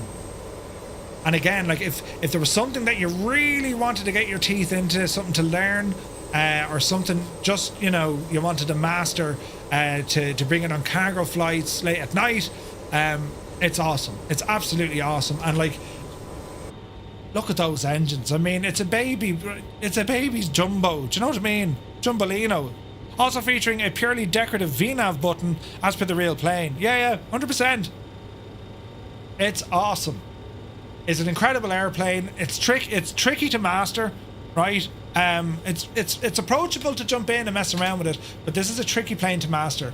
But it's done so very well, so very, very well. Loads of features and cool stuff. How did we disappear that again? There we go. But so I'll be doing some flights of this coming soon. But I just wanted to show it off here in the flesh because I think it's gorgeous, right? I love the piano keys of the BAE. Yeah, they're so nice, aren't they? Like, there's loads of information up here. And like, if you want the thing to start shouting at us, you can do all those things as well, look. Press and hold that switch for a minute. It should start shouting at us. Wind shear, wind shear, right. Wind shear. So, a great release from Just Flight. Anyway, we shall move on. Back it to the main menu, because I thought my sim gave up. What we're going to do now, friends, we're going to load in with a different aircraft, and we're going to go with a Cessna 172. We're going to do a couple of things now. We're going to load in with a Cessna 172.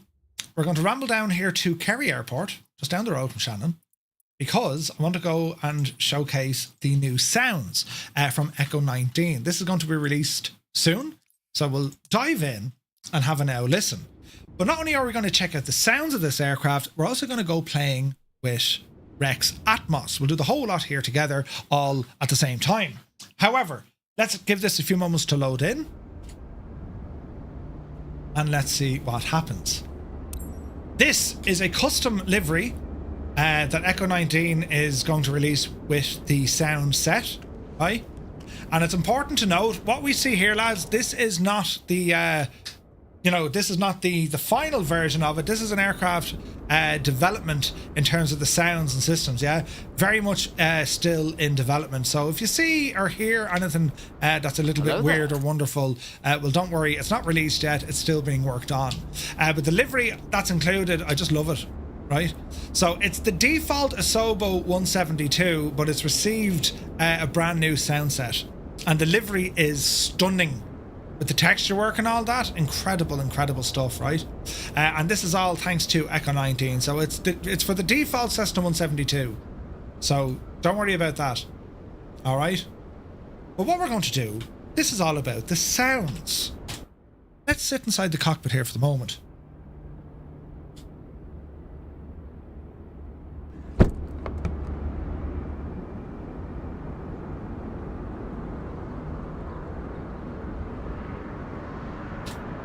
Hope to release it next week, says Tyler. Nice.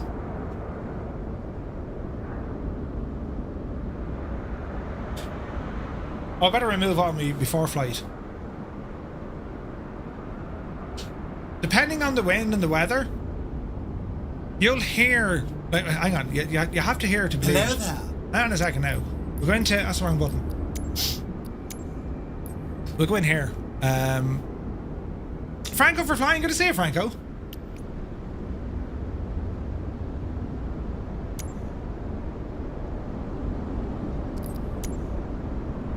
This probably should do it.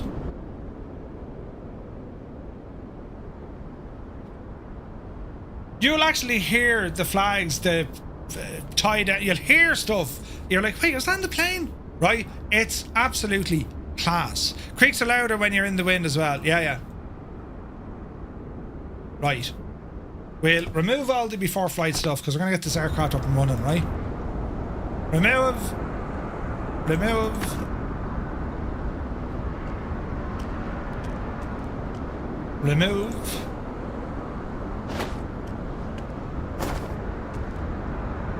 Okay. Now, let's see what we can do here. So anyone who's flown in a Cessna 172 before, you know the story. Right, let's turn off that. Brakes are on. Mixture. Mags are off. Battery. Have a listen to the sounds. And you'll start noticing the different sounds straight away, right?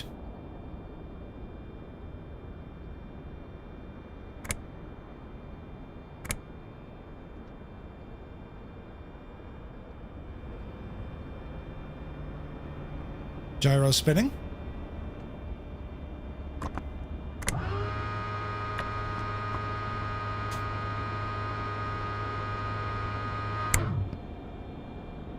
All right. Clear prop. Are we ready?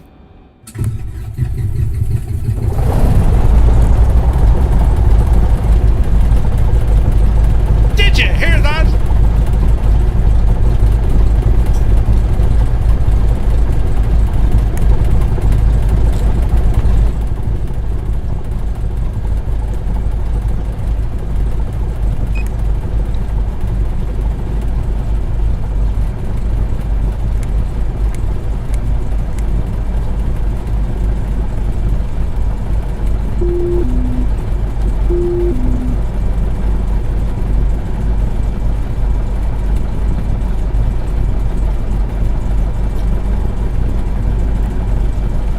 Let's have a listen from outside. Are we ready?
Isn't it only class?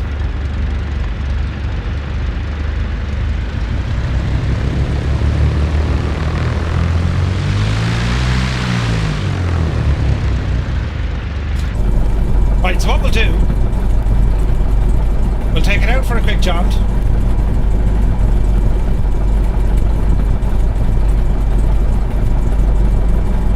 Try the flaps.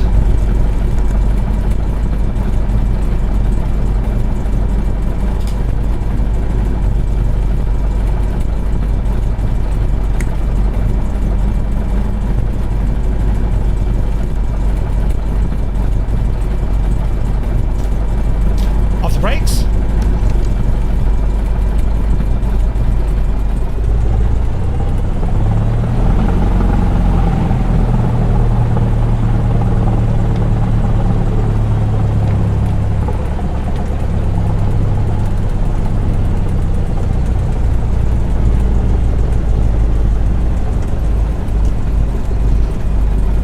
The sounds are excellent.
Isn't it brilliant? This is definitely on the list, lads. 100%.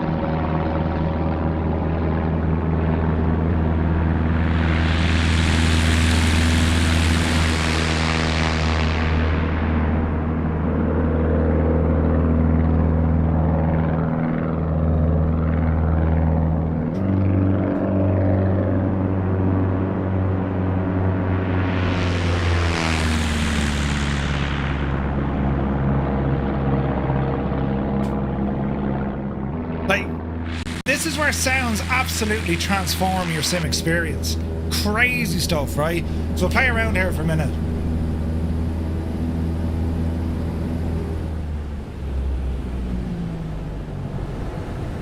We want to hear all the sounds hitting it, right?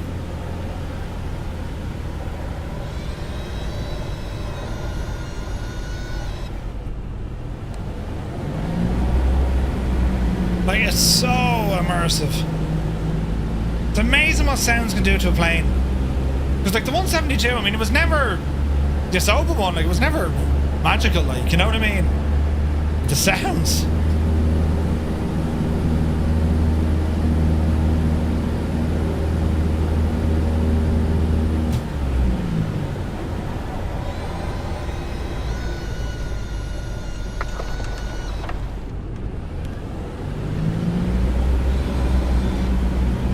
It's so good, isn't it? Sounds are absolutely fantastic, lads.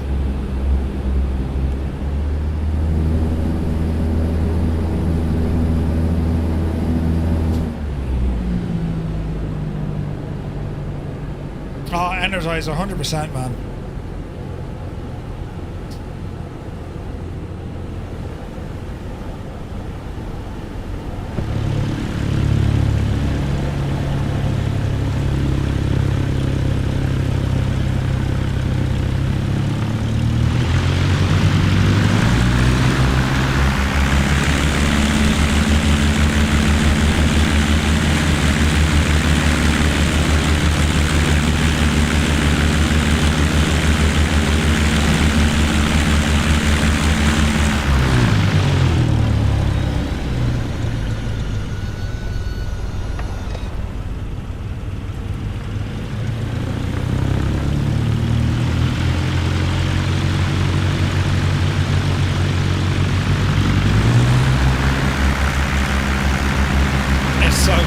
So good.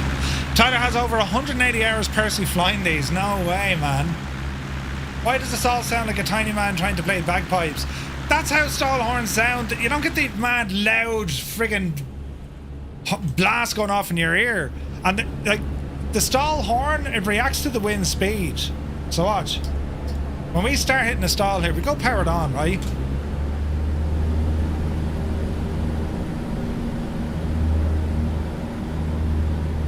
There it is.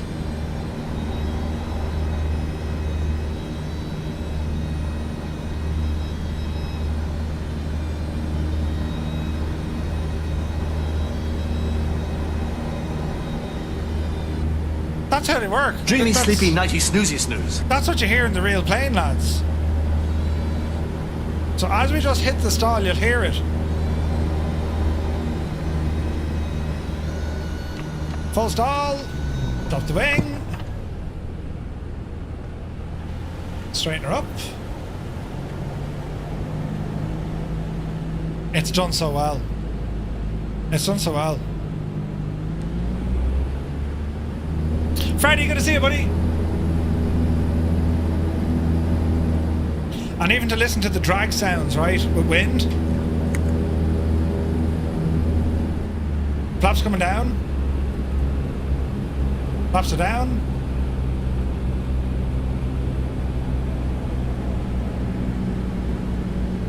Hear the sounds.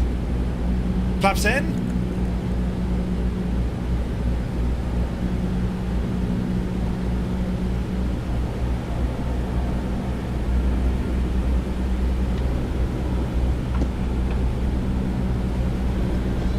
The sounds are excellent. Exactly what I would hear in the airplane. Tyler, I don't know, is this a possibility, right? No, Murph, you can shag off. I wanted to release this straight away. But Tyler, right, do you know the way, you know... Hello there. Could you code a button that if we were to click something down here, it would do this? And put it into headphone mode. It's just an idea. No, Murph, shag off. That'll take weeks, if not months. But you hear me out, though. If we had a little headphone button, you know, it'd make life wonderful. But probably not very feasible, right? And that was the last time Murphy saw Tyler, for he left saying, never again will I talk to that Egypt Murphy. It sounds so good. Incredibly good.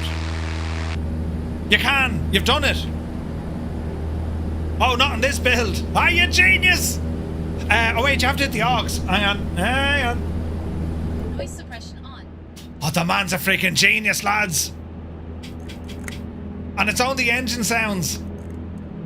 The man's a genius. He's done the thing with the yoke. Noise suppression off. Which one is the different sounds?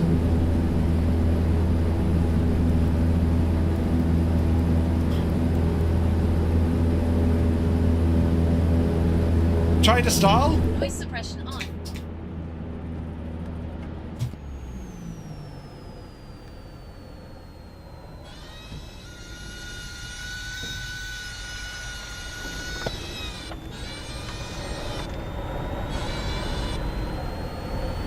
Oh, that's so good. That's so... Do you hear the noise? That's just surface sounds.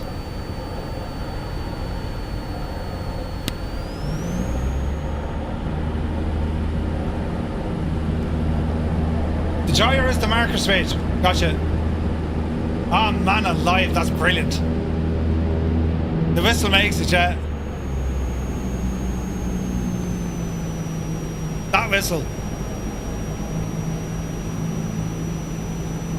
Alright, let's see what we can do here. The man's a genius. The man will be sang about in years to come. The minstrels will write ballads about him.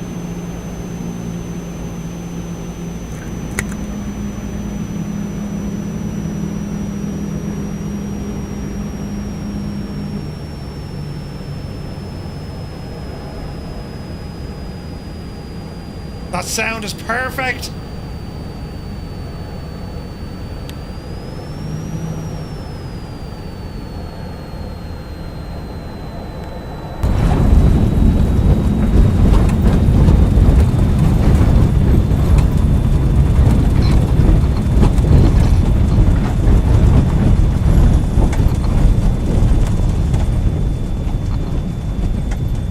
That is so good.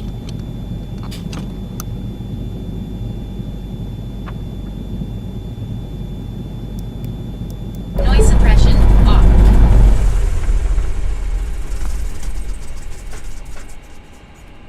There's a gyro sound.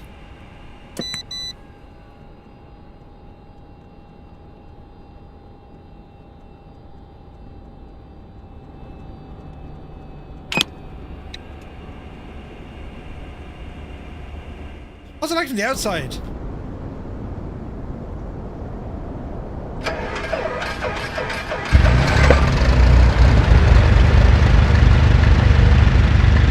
That is so good.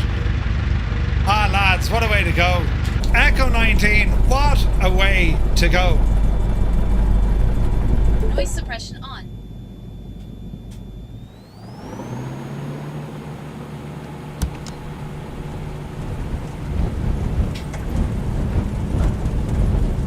Amazing sounds.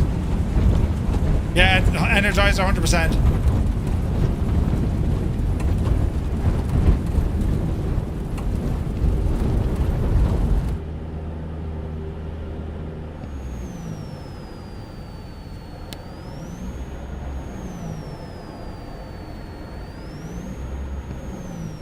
That's bang on, man. That's fantastic.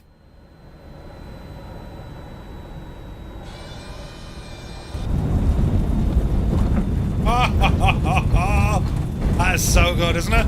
Nick Fury, welcome in, buddy.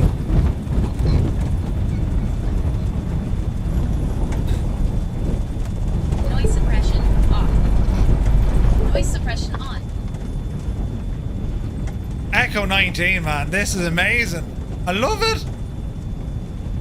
I absolutely love it, man. Jesus. Noise suppression off. Jesus. Yeah, the old prop spinner animations are shagged.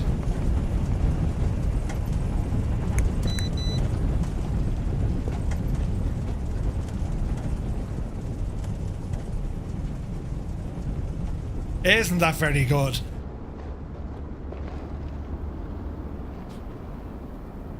That's absolutely brilliant. Echo 19, you sir are a genius. The man's a genius. Right, so that's going to be available coming soon, lads. The Cessna 172 sound set from Echo 19. The product page is, well, it's there. Ramble on over, have a look. It's going to be priced at €10.49.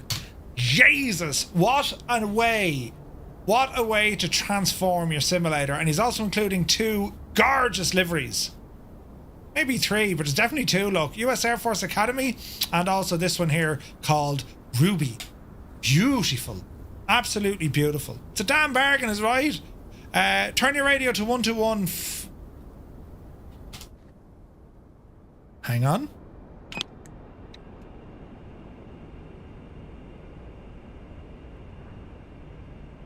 Tune me radio to 121. Hang on, we'll do this now. What was it? 121 or 12345?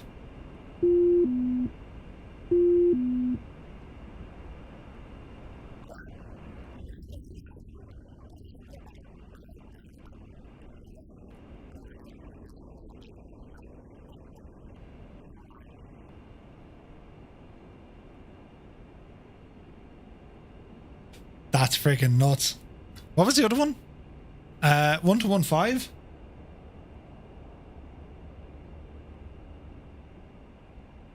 Skydivers away, 1.5 miles northwest, and a 1 mile radius. Drop zone Bravo is hot. Skydivers in the air.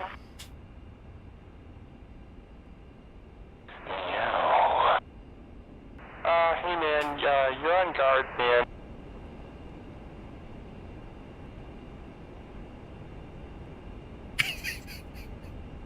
What's going on here, meow?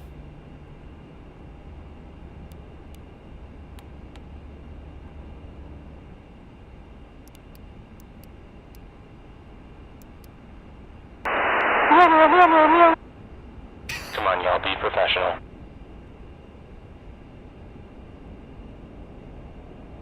That's brilliant. I love that. Ah, that's awesome. Tyler, what a freaking great job, mate. Incredible. Very well done. Sit back, relax, and meow on the ground. Meow. Brilliant. Right, moving on. We're going to show you something else. Now, we're going to turn off my reshade for this. Because, friends, this, are you ready, shall be Rex Atmos Core. Yes, yes. Oh, Jesus. Please stand by. And, well, what we're going to do with this, make this a little bit smaller so you can see what's happening. And it's more the sky we're looking at here, right? So we have a couple of things. We can mess with the weather, the atmosphere, and the environment as well, all right? So let's go into the weather, right? And we're going to create a new one. We can modify live weather. What are we running?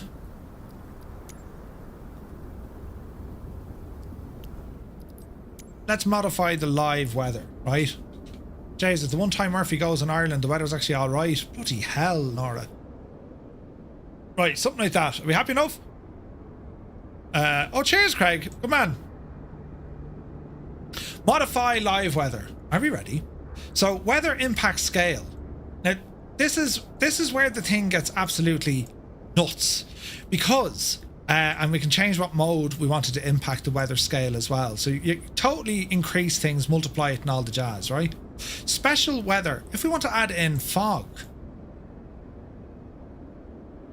and there needs to be fog where the METAR is. That's how all this works, right?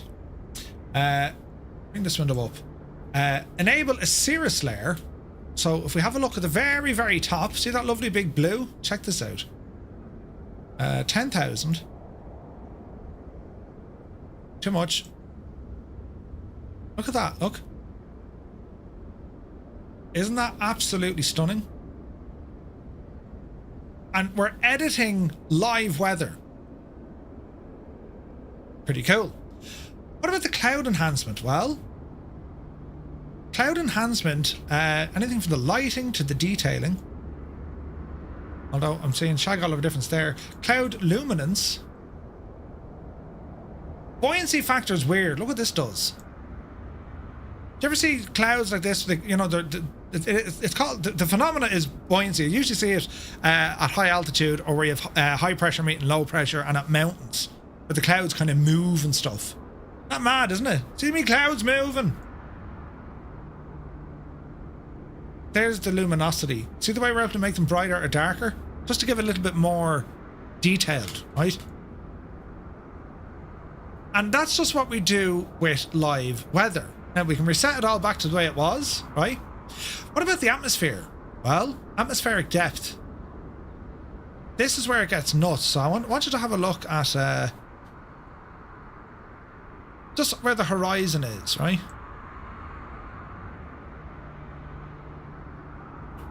See that? There's subtle changes. Scattering height.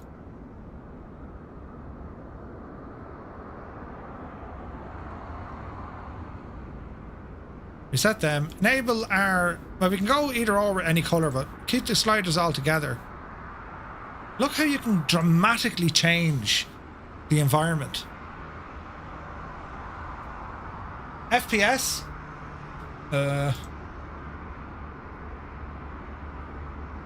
So I'm getting about 160 FPS, but like that's... it's... You know. If we were to turn it off...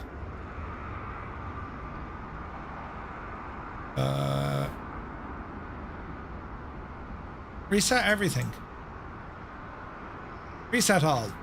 So that's everything as it should be. And we're getting, say, 160 odd FPS, right? But if you go into Rex and start messing with stuff, right?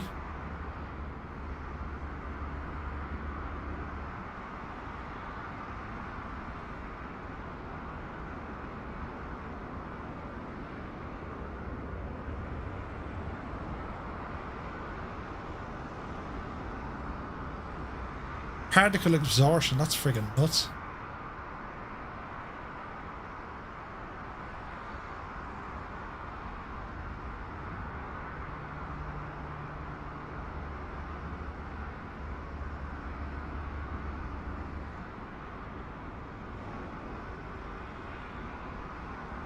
I mean, you can do absolutely mad. I don't even know what I'm doing. There's no impact, like there's no impact on your FPS, right? Now, says you, yeah, Murph, this is great. It's all terribly confusing though. Well, it is. The environment ones. This is where we change the environment colors, look.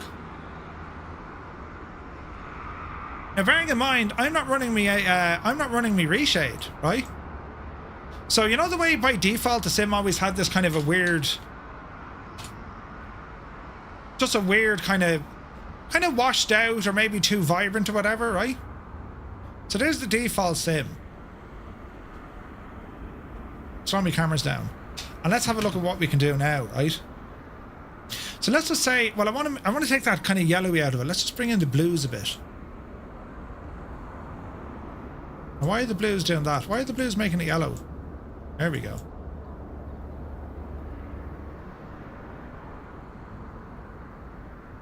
Just that tiny little bit there, look. That's probably too blue.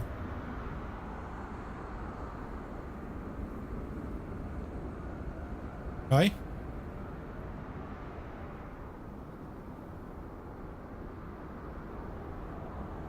Enable scene color. That must be scenery. Like, just at that bit of messing around now.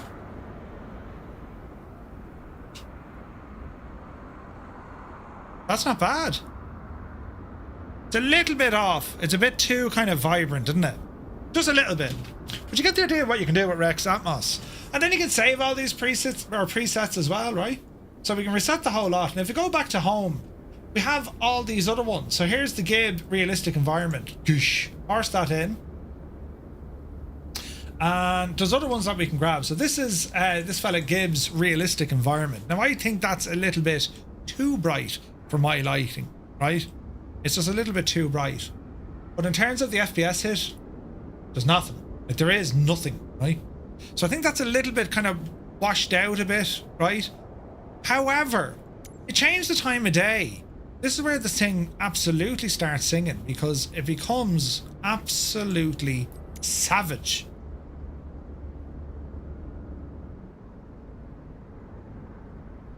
Like it transforms your sim, doesn't it? The AB ones are nice. All right. That's more cloud. AB oh yeah, look at that. Jesus. So there's the AB stuff, and again, change the time of day. On button, Murphy.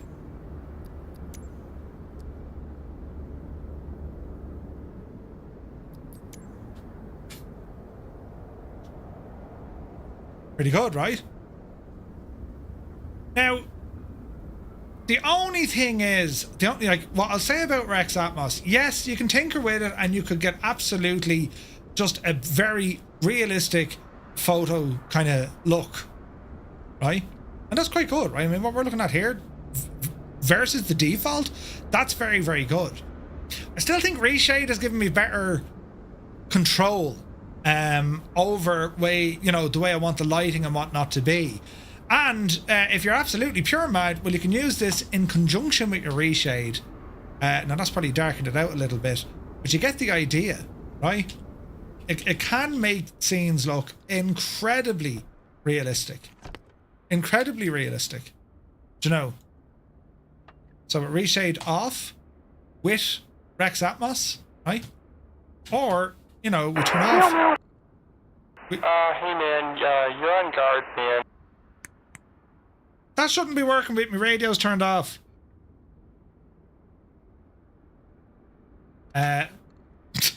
Brilliant.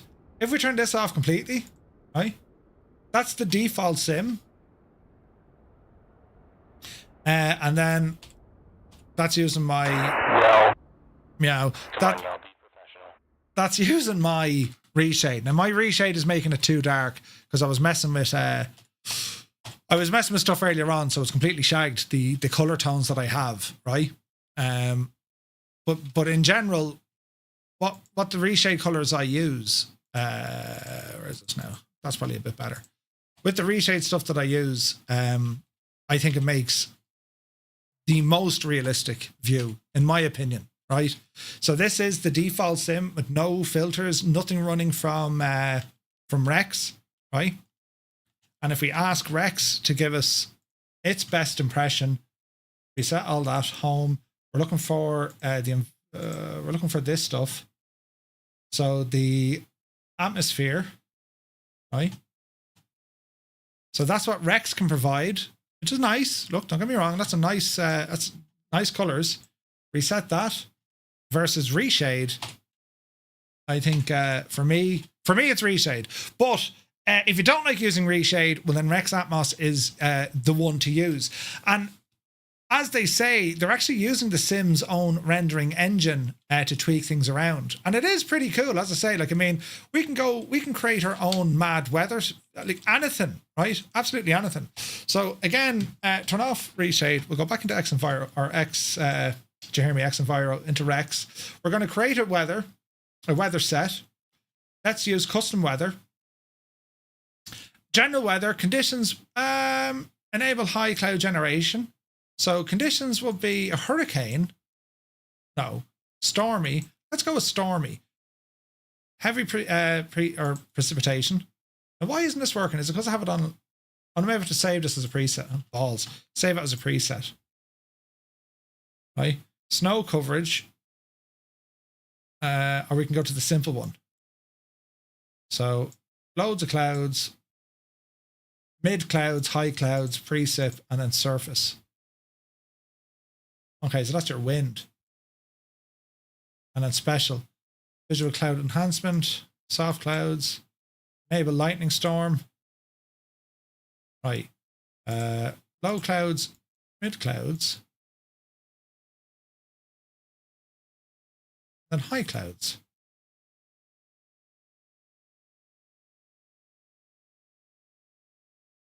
Precip rate, heavy. Thunderstorm intensity, heavy. Let's save this. Enter a set. Test. Murph. Rain. Preset. Rainy. Okay. Success. Finished. If I want to load this in, where do we do it from? Do we do it from the drop down now, or do we do it from...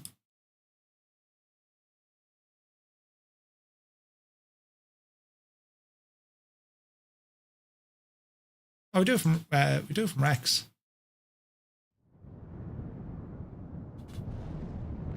So that's it loading in. You can hear the thunderstorms. So there's us after creating very quickly our own little weather preset.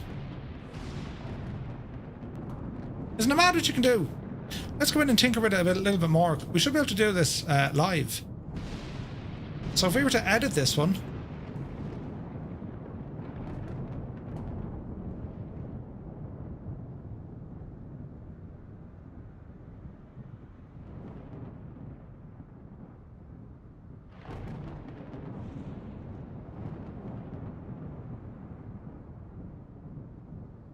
no.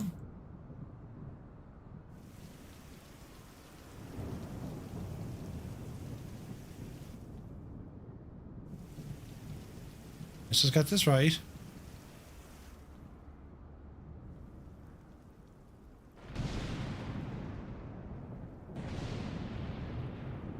Temp, pressure, wind.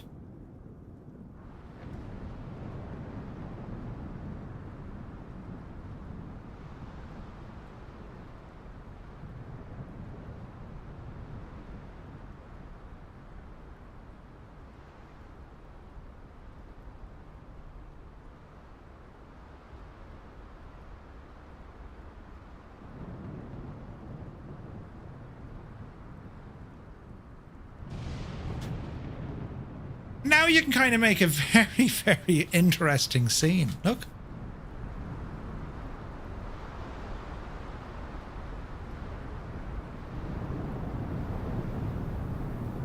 Isn't that mad?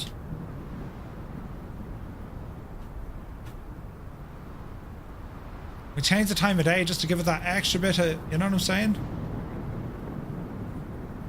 Wait, the change of the time of day shagged the weather? You did.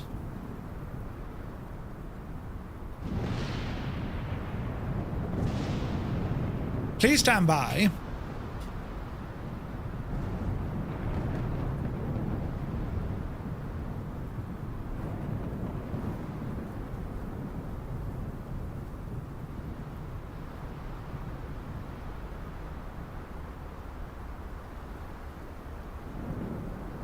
I know.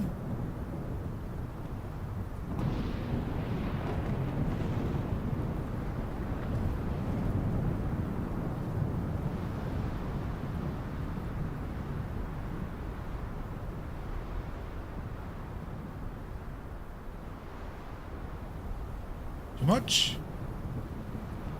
Here we go.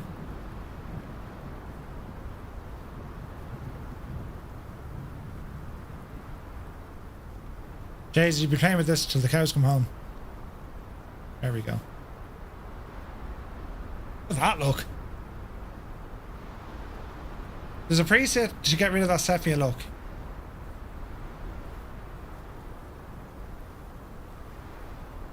It's a very compelling scene, isn't it? I mean, my reshade will get rid of that sepia look as well, look. That's very impressive. So you can kind of see the crack you can have with Rex Atmos. It's damn good.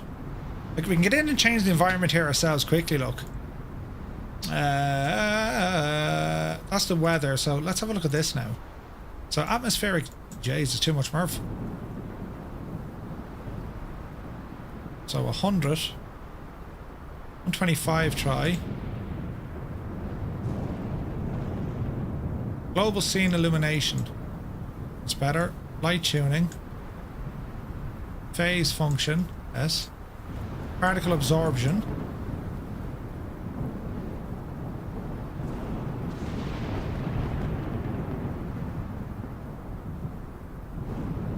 That's absolutely friggin' mad. And last but not least, the environment. Too much.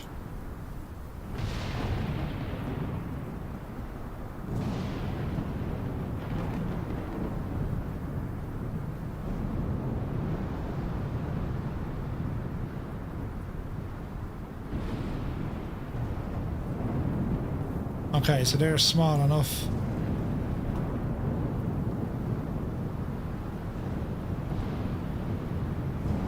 Jesus. With reshade. Look at the state of that.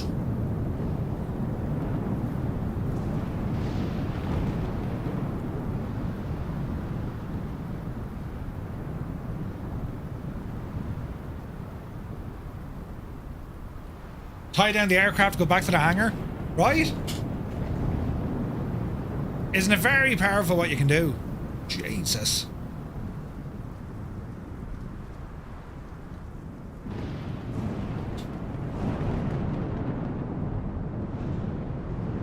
There's rain and everything coming in. Man alive, look at that. That's very good. And all the while the frame rate is staying exactly where you want it. Look at that. Look how dark it is under that cloud layer, man. Jesus, lightning storms all over the shop. How high do we need to go to break through, man? This is nuts. Yepsy daisy.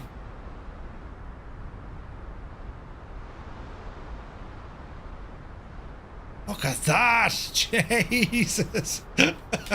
That's crazy, man. Crazy. Get the Cessna up into it, right? That's mad looking. Is that the plane making noises?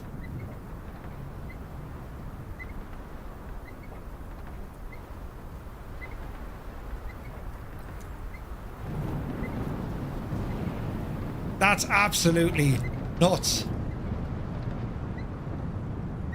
Do the plane? All the creaking of the plane. That's savage, isn't it? And then turn off my filters and then go back into Rex and say, be gone. And then we'll go back to something like live weather. Get rid of thunderstorms. Uh-oh. Few clouds. Ah, lovely. And it's all done again. So that's Rex Atmos. Hope you liked it. Just, you know, it was a chance for us to give it a look and see what you think and all the jazz. So that's all that's sorted now, lads. Moving on, we're now going to go to the American champion, the Scout. So let's go ahead and load this machine in here, Red Rider. Now we can go with all sorts of different wheels. We can go with floats if we want. We're going to go with the old traditional. We're going to configure this aircraft as a livery I like because there's teal. We can also change the type of wheels that we have. Look at this. We have a G3X 650. We also have a G3X with a 430, or we can go with the analog version. I'm going to go with the analog. It also has the National E-Stall livery included there as well. Do like this color. The teal is very, very nice. It goes inverted. Yeah, it's mad, this thing, right? And what we're going to do, we're going to load ourselves into Welshpool. Because we were checking this out there last week. So it's Echo Golf Charlie Whiskey. Echo Golf Charlie Whiskey. There we are. Welshpool. In you go, you big Jesse. And we shall load ourselves in here because this is a burning blue design scenery. And we'll load up here and we'll go during the day with a few clouds. I've rather in the UK. What was the weather like in the UK today, lads? Is it all right? Let's see what happens. So that Rex Atmos stuff, it's I think if you're into like your screenshots or making videos and stuff, or you know, beautiful.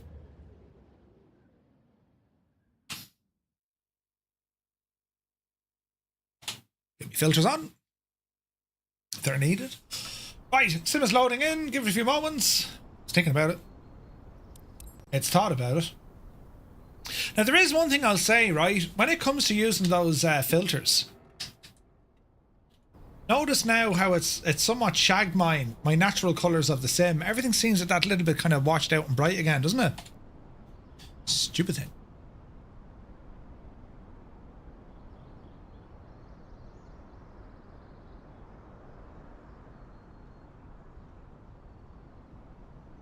I think that kind of fixes it. Right.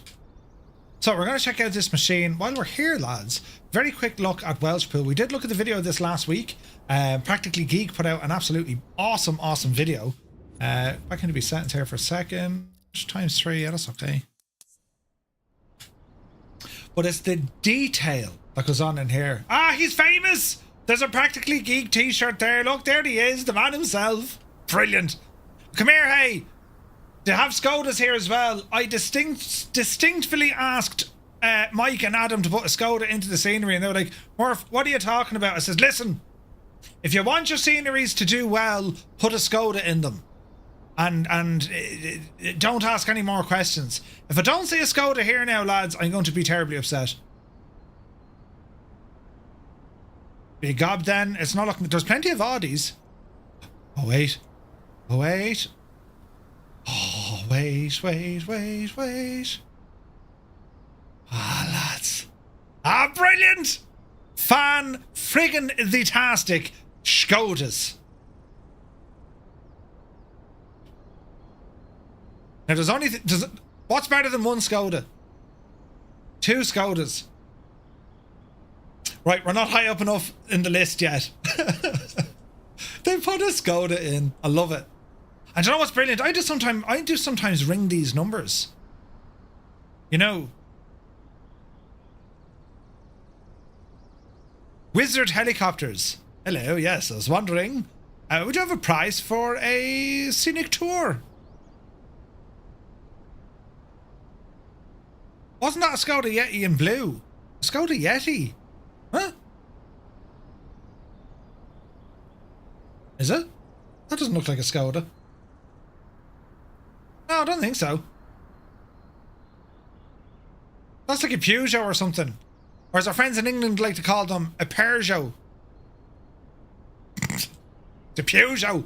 But anyway, we're in Wales, having a whale of a time, and look at the detail here. I love this.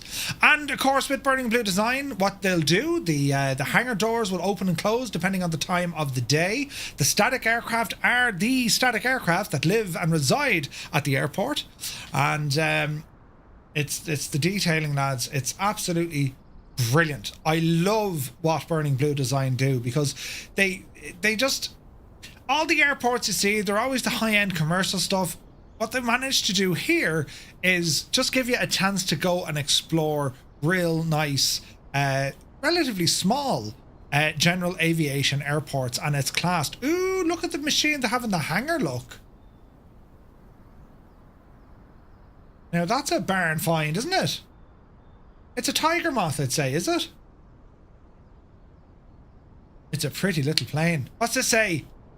A good journey begins with a full tank of avgas and a curious mind, says Bob. 1 of 5. Oh, Jesus, is that 1 of 5? Ah, it is a tiger moth, look. The Haynes Manual, 1931 onwards. Brilliant. You gotta love it. You gotta love it. Right, we need to find more Bob clipboards.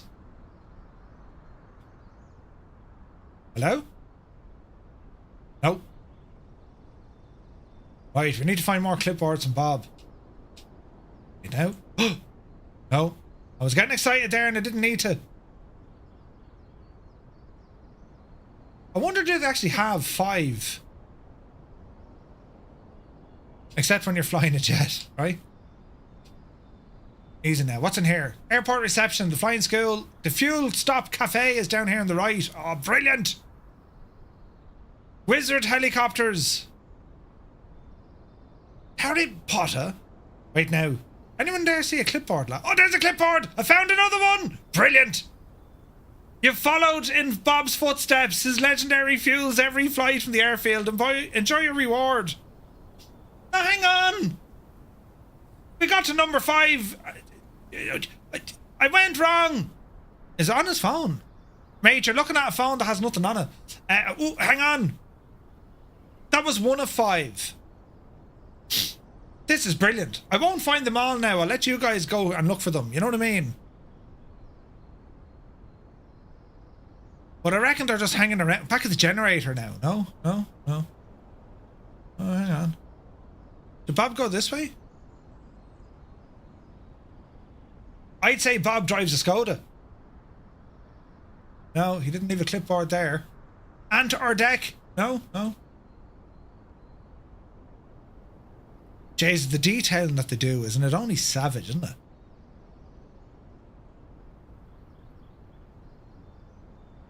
There has to be one in the tower, I'd say. Shunk. Right now.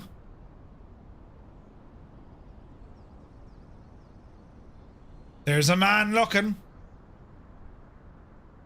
I don't see a clipboard. The phone is off the hook, look. Jesus. Solar panels, of course, you know. It's down this way. There's an opening. A double opening. Jeez, you could be sometime... Look, have you seen the clipboard? No, don't be so upset about it. Isn't it only brilliant, isn't it? Why do I feel like I'm watching an episode of Welcome to Wrexham, right? One of my cars there has an iconic 5.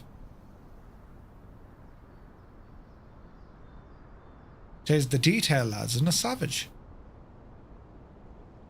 I meant to find more of these clipboards. All the parking spot. Mountain Man, I have not. What news of the realm? Anyway, let's look at this. This from Hangar Studios 713. And it's the American Champion Scout. We flew the American Champion Decathlon. Beautiful, beautiful airplane, right? And what we have here, well, friends, it's absolutely stunning, right? So let's learn a little bit about that. It's called the EGCW, the American Champion Scout by Hangar Studios. It's a highly detailed backcountry aircraft available in multiple configurations and cockpit layouts. You can choose from your 26-inch Bush wheels to a 35-inch Tundra wheels or amphibious floats, each offering both analog and glass avionics packages. With the 35 Tundra wheel variant is also available the high-performance Denali 210 horsepower engine upgrade, giving Bush pilots even more power for rugged stall operations. Every variant comes with 25 unique Scout-inspired liveries designed to showcase its versatility. Hangar Studios 713, the developer behind the acclaimed Super Decathlon, brings the same passion for authenticity and immersion into the Scout, and this aircraft is built for sim pilots who want to experience the true character of bush flying, whether it's a short hop over a mountain pass or remote water landing deep in the wilderness. Big Al, good to see you. Mr. GPHI is here. He says the best bush plane in the sim, especially the 35-inch wheels, comes with the Denali engine. Ooh. Merv, Tyler is on radio's off issue, discussing it now. Wait, what? The radio's off issue. Interesting. It's packed with realism. The Scout includes fully animated doors, windows with environmental sound bleed, a custom aerodynamic drag system that reacts to open doors, windows, or even attached cargo pods. The multiplayer compatible FX such as the dust trails, land impacts, fully custom smoke FX, and individual water spray with float operation realism. The fuel system has been carefully designed to encourage proper flying technique, requiring pilots to keep slip ball centered or de-slip ball centered in flight. Also, simulating passive fuel transfer when parked on uneven slopes or during crosswind taxiing. This adds a layer of operational depth rarely seen in light aircraft. Both cockpit styles, they're faithfully recreated in analog version, including that of the GNS 430, the GTN 650, options for classic VF4 and IF4 flying, but the glass version features the G3X Touch with a G5 backup, and also the AS430 GPS and an AS307 autopilot. There's over 35 saved aircraft states and a wide range of livery options. Every flight feels different. Every adventure feels alive. The aircraft fully compatible with both 2020 and 24. It's not yet rebuilt natively in 2024, but all the major features work as intended. Only a few minor quirks may be present due to ongoing updates. The Scout is also e-stall capable for competition operations with full support in FlightSim 2020.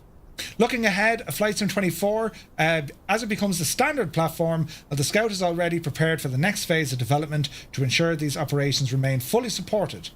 The Scout captures the essence of backcountry aviation with its short takeoff and landing performance, rugged construction, and immersive systems, making it the perfect aircraft for anyone ready to explore the wild and untamed edges of the simulator. This aircraft, available now, you can buy it from Hangar Studios website, priced at $19.99. That's a steal. 3 variants? Sorry, 3 different models with different variants, including different wheels. That's pretty good, right? So let's get up close and personal to the machine, shall we? Right? Is my screen a little bit dark? Let's go with that. So, well, looking at the machine. So, we have our... This is standard engine, right? Normal aspiration, we'd say. We still have decent bush wheels on it, though. Right? Cyrus is here. Good man yourself. We changed it to teal. I knew Cyrus would appreciate the livery of this aircraft. Beautiful. So look at the cargo pod, or is it cargo or fuel? But like, look the way it's like latched on with extra like belts and stuff. Very much an afterthought, isn't it? That's nice. Right, onto the wing itself. Let's go to the leading edge. Let's have a look. We have the vortex generators. Isn't that what they are?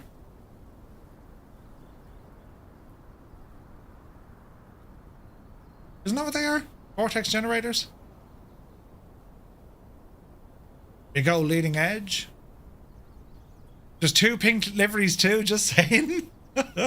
Also known as stall strips. That's them. We got a pitot tube and a pitot cover. We have what looks to be a fuel or water outflow, like a drain. We can see where the tie downs are bolted on. Nice.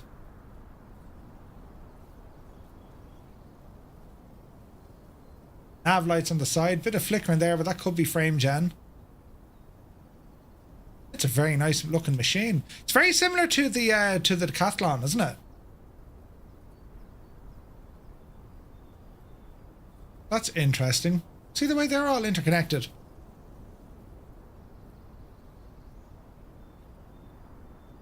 That's very interesting. Beautiful details on the tail wheel. We got springs and chains. That's very well done, isn't it? Jesus, that's gorgeous. Right, well, let's look inside the machine here. I'm loving the detail. Look. There's Josephine. Good woman yourself. All right. Let's hop in and see what the thing does. So we've gone with the analog variant of the aircraft, right? We have our flight stick, all our seat belts. We have the rear rudder pedals. Nice. Our front rudder pedals. Throttle. Do not open above. Oh, that's the door. Nice. We have fuel indicators. I have one left, one right. We have our electrical panel. Master. What's coming on? The nav light's on while we're sitting here. Don't know what that does. Oh, that's the light. Oh, look at that. That's the light. Ooh, very nice. Circuit breaker's not modelled, but probably not important. Is that a floating texture? Or a floating... It is! We found an issue! You see... That's why Murph needs to be looking at these things. I shall report back to Hangar Studios. Our little pack cards are just a little bit off the cusp, that's all. What's that off now?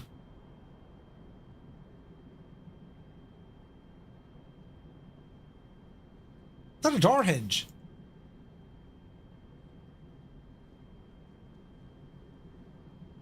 It looks like a door hinge.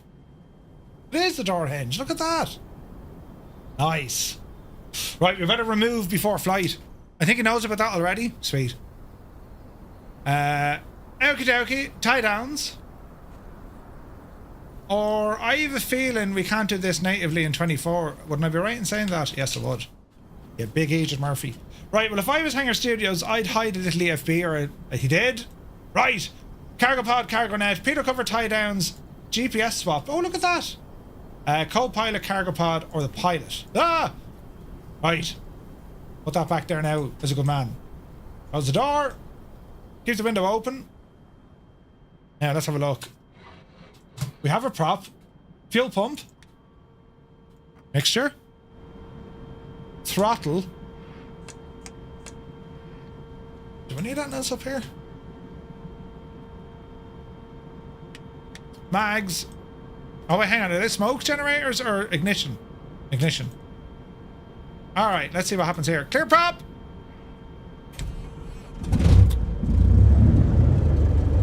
Oh, that's nice.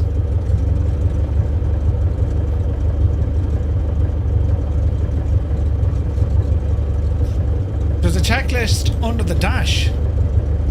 Oh, that fella there. Yeah.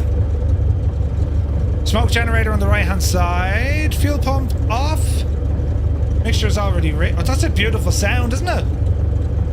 Avionics on. Put all our lights on. We have a half tank of gas.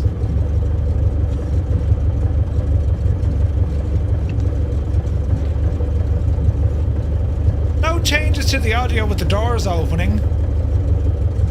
I imagine that'll be added, maybe, maybe not.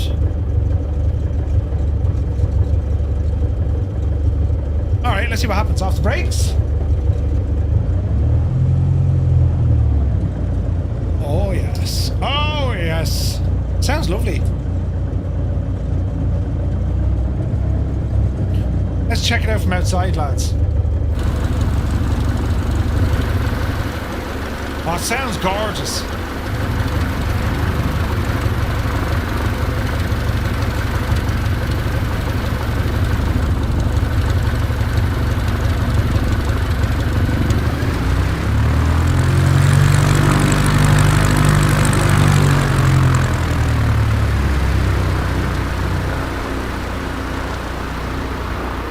Are they default sounds or is that his own sounds?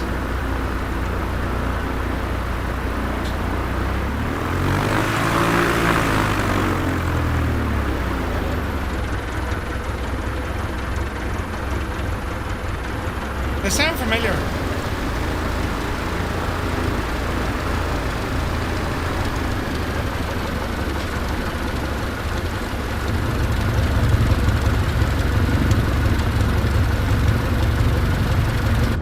Right. Let's see what it wants to do.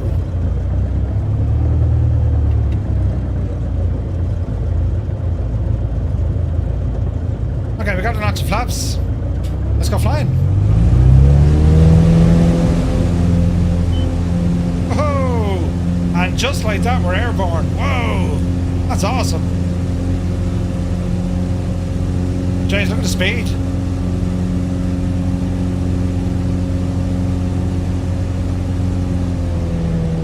Default sounds, yeah. Oh, it's real snappy, look. We're flying this on Friday night in a group flight, by the way.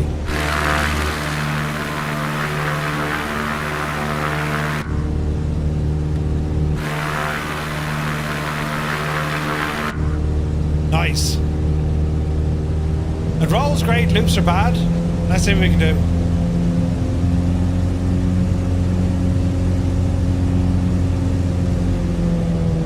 As we kind of disappear ourselves into the British countryside.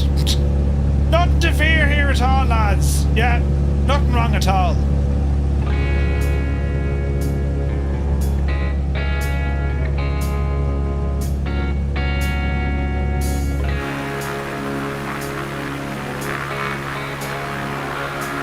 Oh, look at the smoke.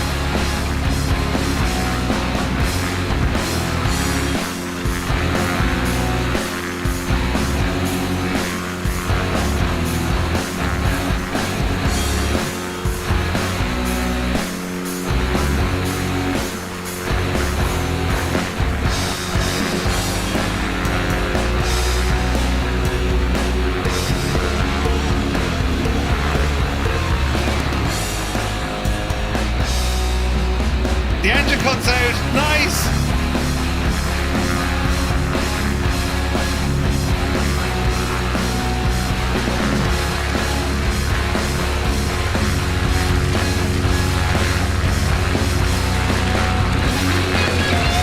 So Mr. GPHI says, this one not really meant for aerobatic maneuvers, but on the 35-inch Tundra tyres, the wheel models have more power also with a little more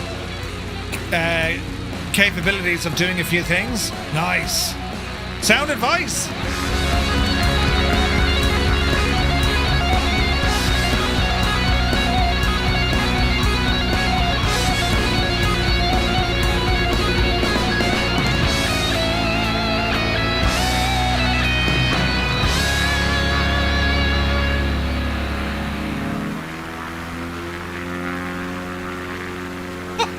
It's fun.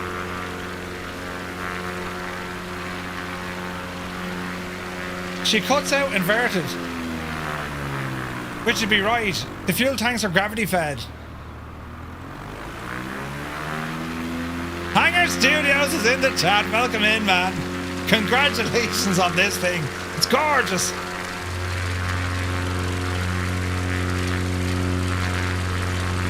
Smoking. It's absolutely brilliant. Right.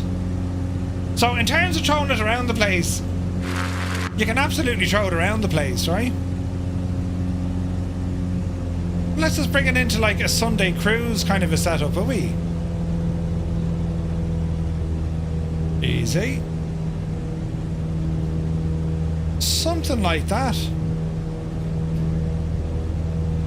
Greta would not be happy, right? That's what I said, to take the big wheels. Yeah.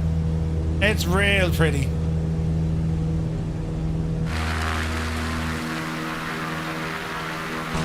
We very much like it. What do you think, lads? Dances on water. It's gorgeous. Great for water skiing. I found a camera that's dead.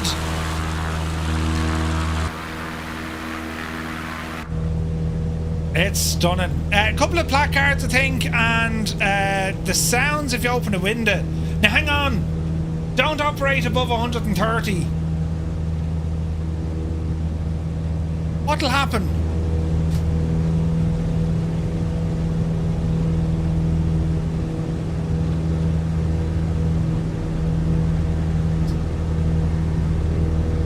They don't blow off or anything, do they?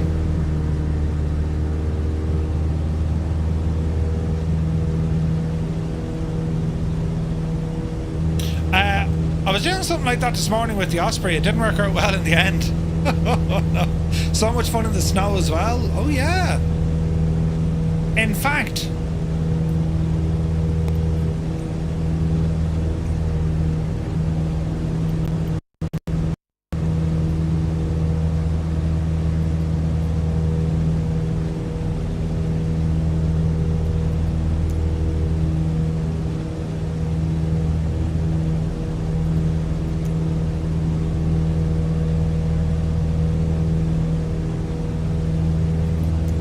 play in the snow. Oh, it's very pretty. Isn't it gorgeous?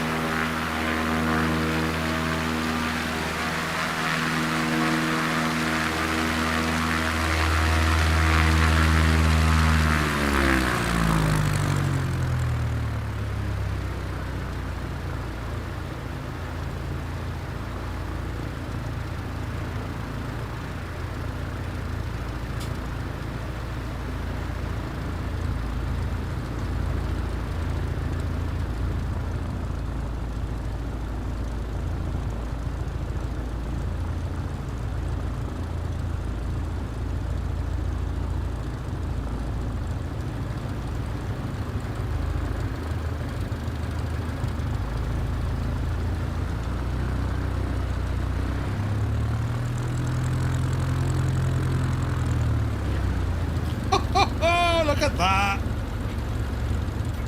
That's beautiful.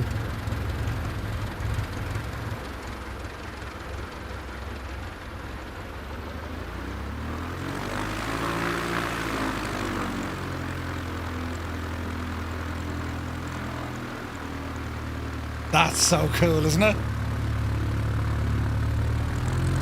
That's absolutely brilliant. I love it. I love it. Is it the GTN 650? I'd say it's the Asobo 650.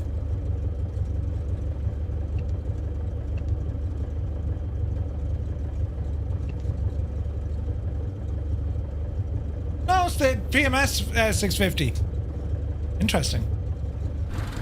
Isn't it very nice, lads, isn't it? It's a beautiful little airplane. We're going to be flying this Friday on a group flight in Idaho. And we'll have to take on some of those bigger tires. But yeah, I'm looking at the suspension. Look at it.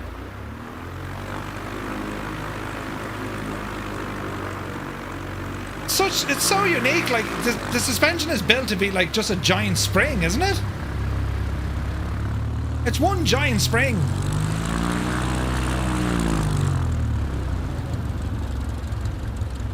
It's mad looking. Right.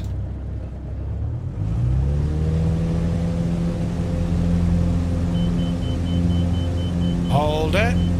There we go.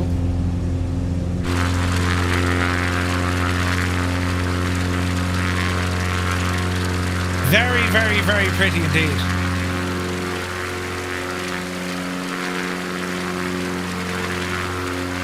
So yeah, looking forward to messing with the Tundra version or Tundra version.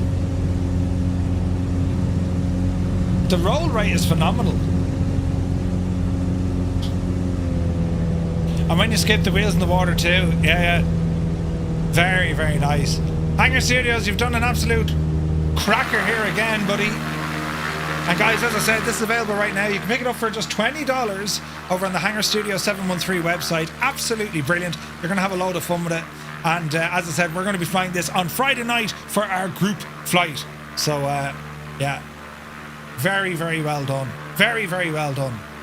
But that's going to kind of leave us for tonight, as Nightwolf has just raided. Look at the timing. Nightwolf, welcome in. Many thanks for the raid, dude. We're just about to wrap things up here as we covered the news for this evening. Our final aircraft here we're checking out, of course, is the Hangar Studios American Champion Scout. An absolute Allow myself cracker. to introduce Myself. Nightwolf, thank you very much indeed for the raid. Hope you had an awesome stream. Welcome in, raiders. A very happy Wednesday to you.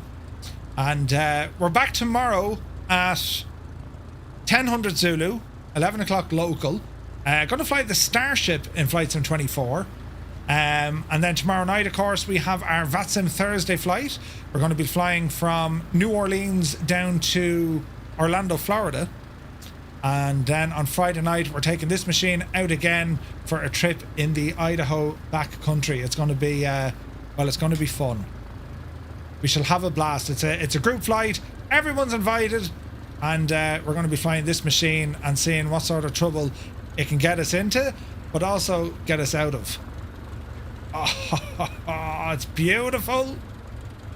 It's, oh, don't nose over, you big eep. Jesus. It's gorgeous. Absolutely gorgeous. So yeah, we're going to be flying this, check on the brakes. We're going to be flying this on Friday night, so I can't wait. Did LaGuardia to Atlanta in the Phoenix and the iFly. Ooh, nice one, dude. Big switch, good buddy. The Royal Lord Black Art, thank you very much indeed for the raid. 2 raids, one after the other. Jesus. Who's in charge? Welcome in, raiders. Hope you had an awesome stream. Allow myself to... Hello there. Myself. You join us here. Myself. We do our weekly FlightSim news show. And it was a busy one tonight. We checked out Just Flight's RJ Professional, now fully updated and native to FlightSim 2024. We also previewed the upcoming sound set for the Echo 19 172 sound set for the Cessna 172. Then we had a look at Rex Atmos and all the stuff you can do with that. Then we checked out... Oh, there's a button there, look. Then we checked out Welshpool by Burning Blue Design. And then finally, we're here with the Hangar Studios 713, the American Champion Scout. An absolute cracker.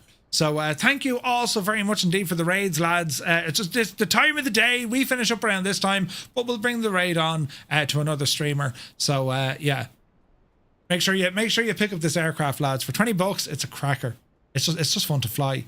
And I love the paintwork. Isn't it gorgeous? So, yeah, that's going to be our group flight on Friday. I'm back tomorrow, as I said, from 1000 Zulu, some Starship flying. And then we have our VATSim flight tomorrow night.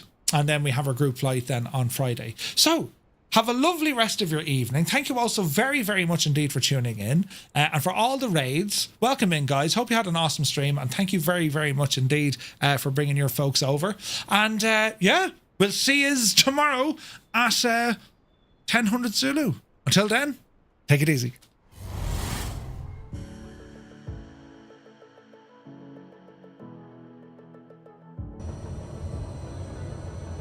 Into beta, reversers, flaps in. Get out of beta. Get out of the beta. Ah!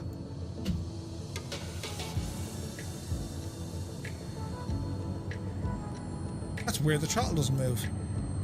Hey, good money.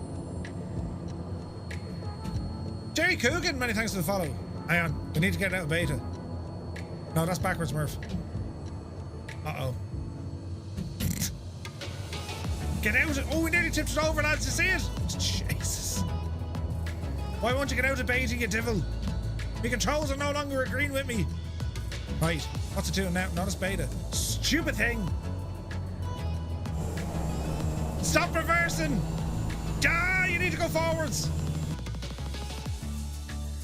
I rarely use this word when it comes to flight sim add-ons. I reserve it only for the special kind.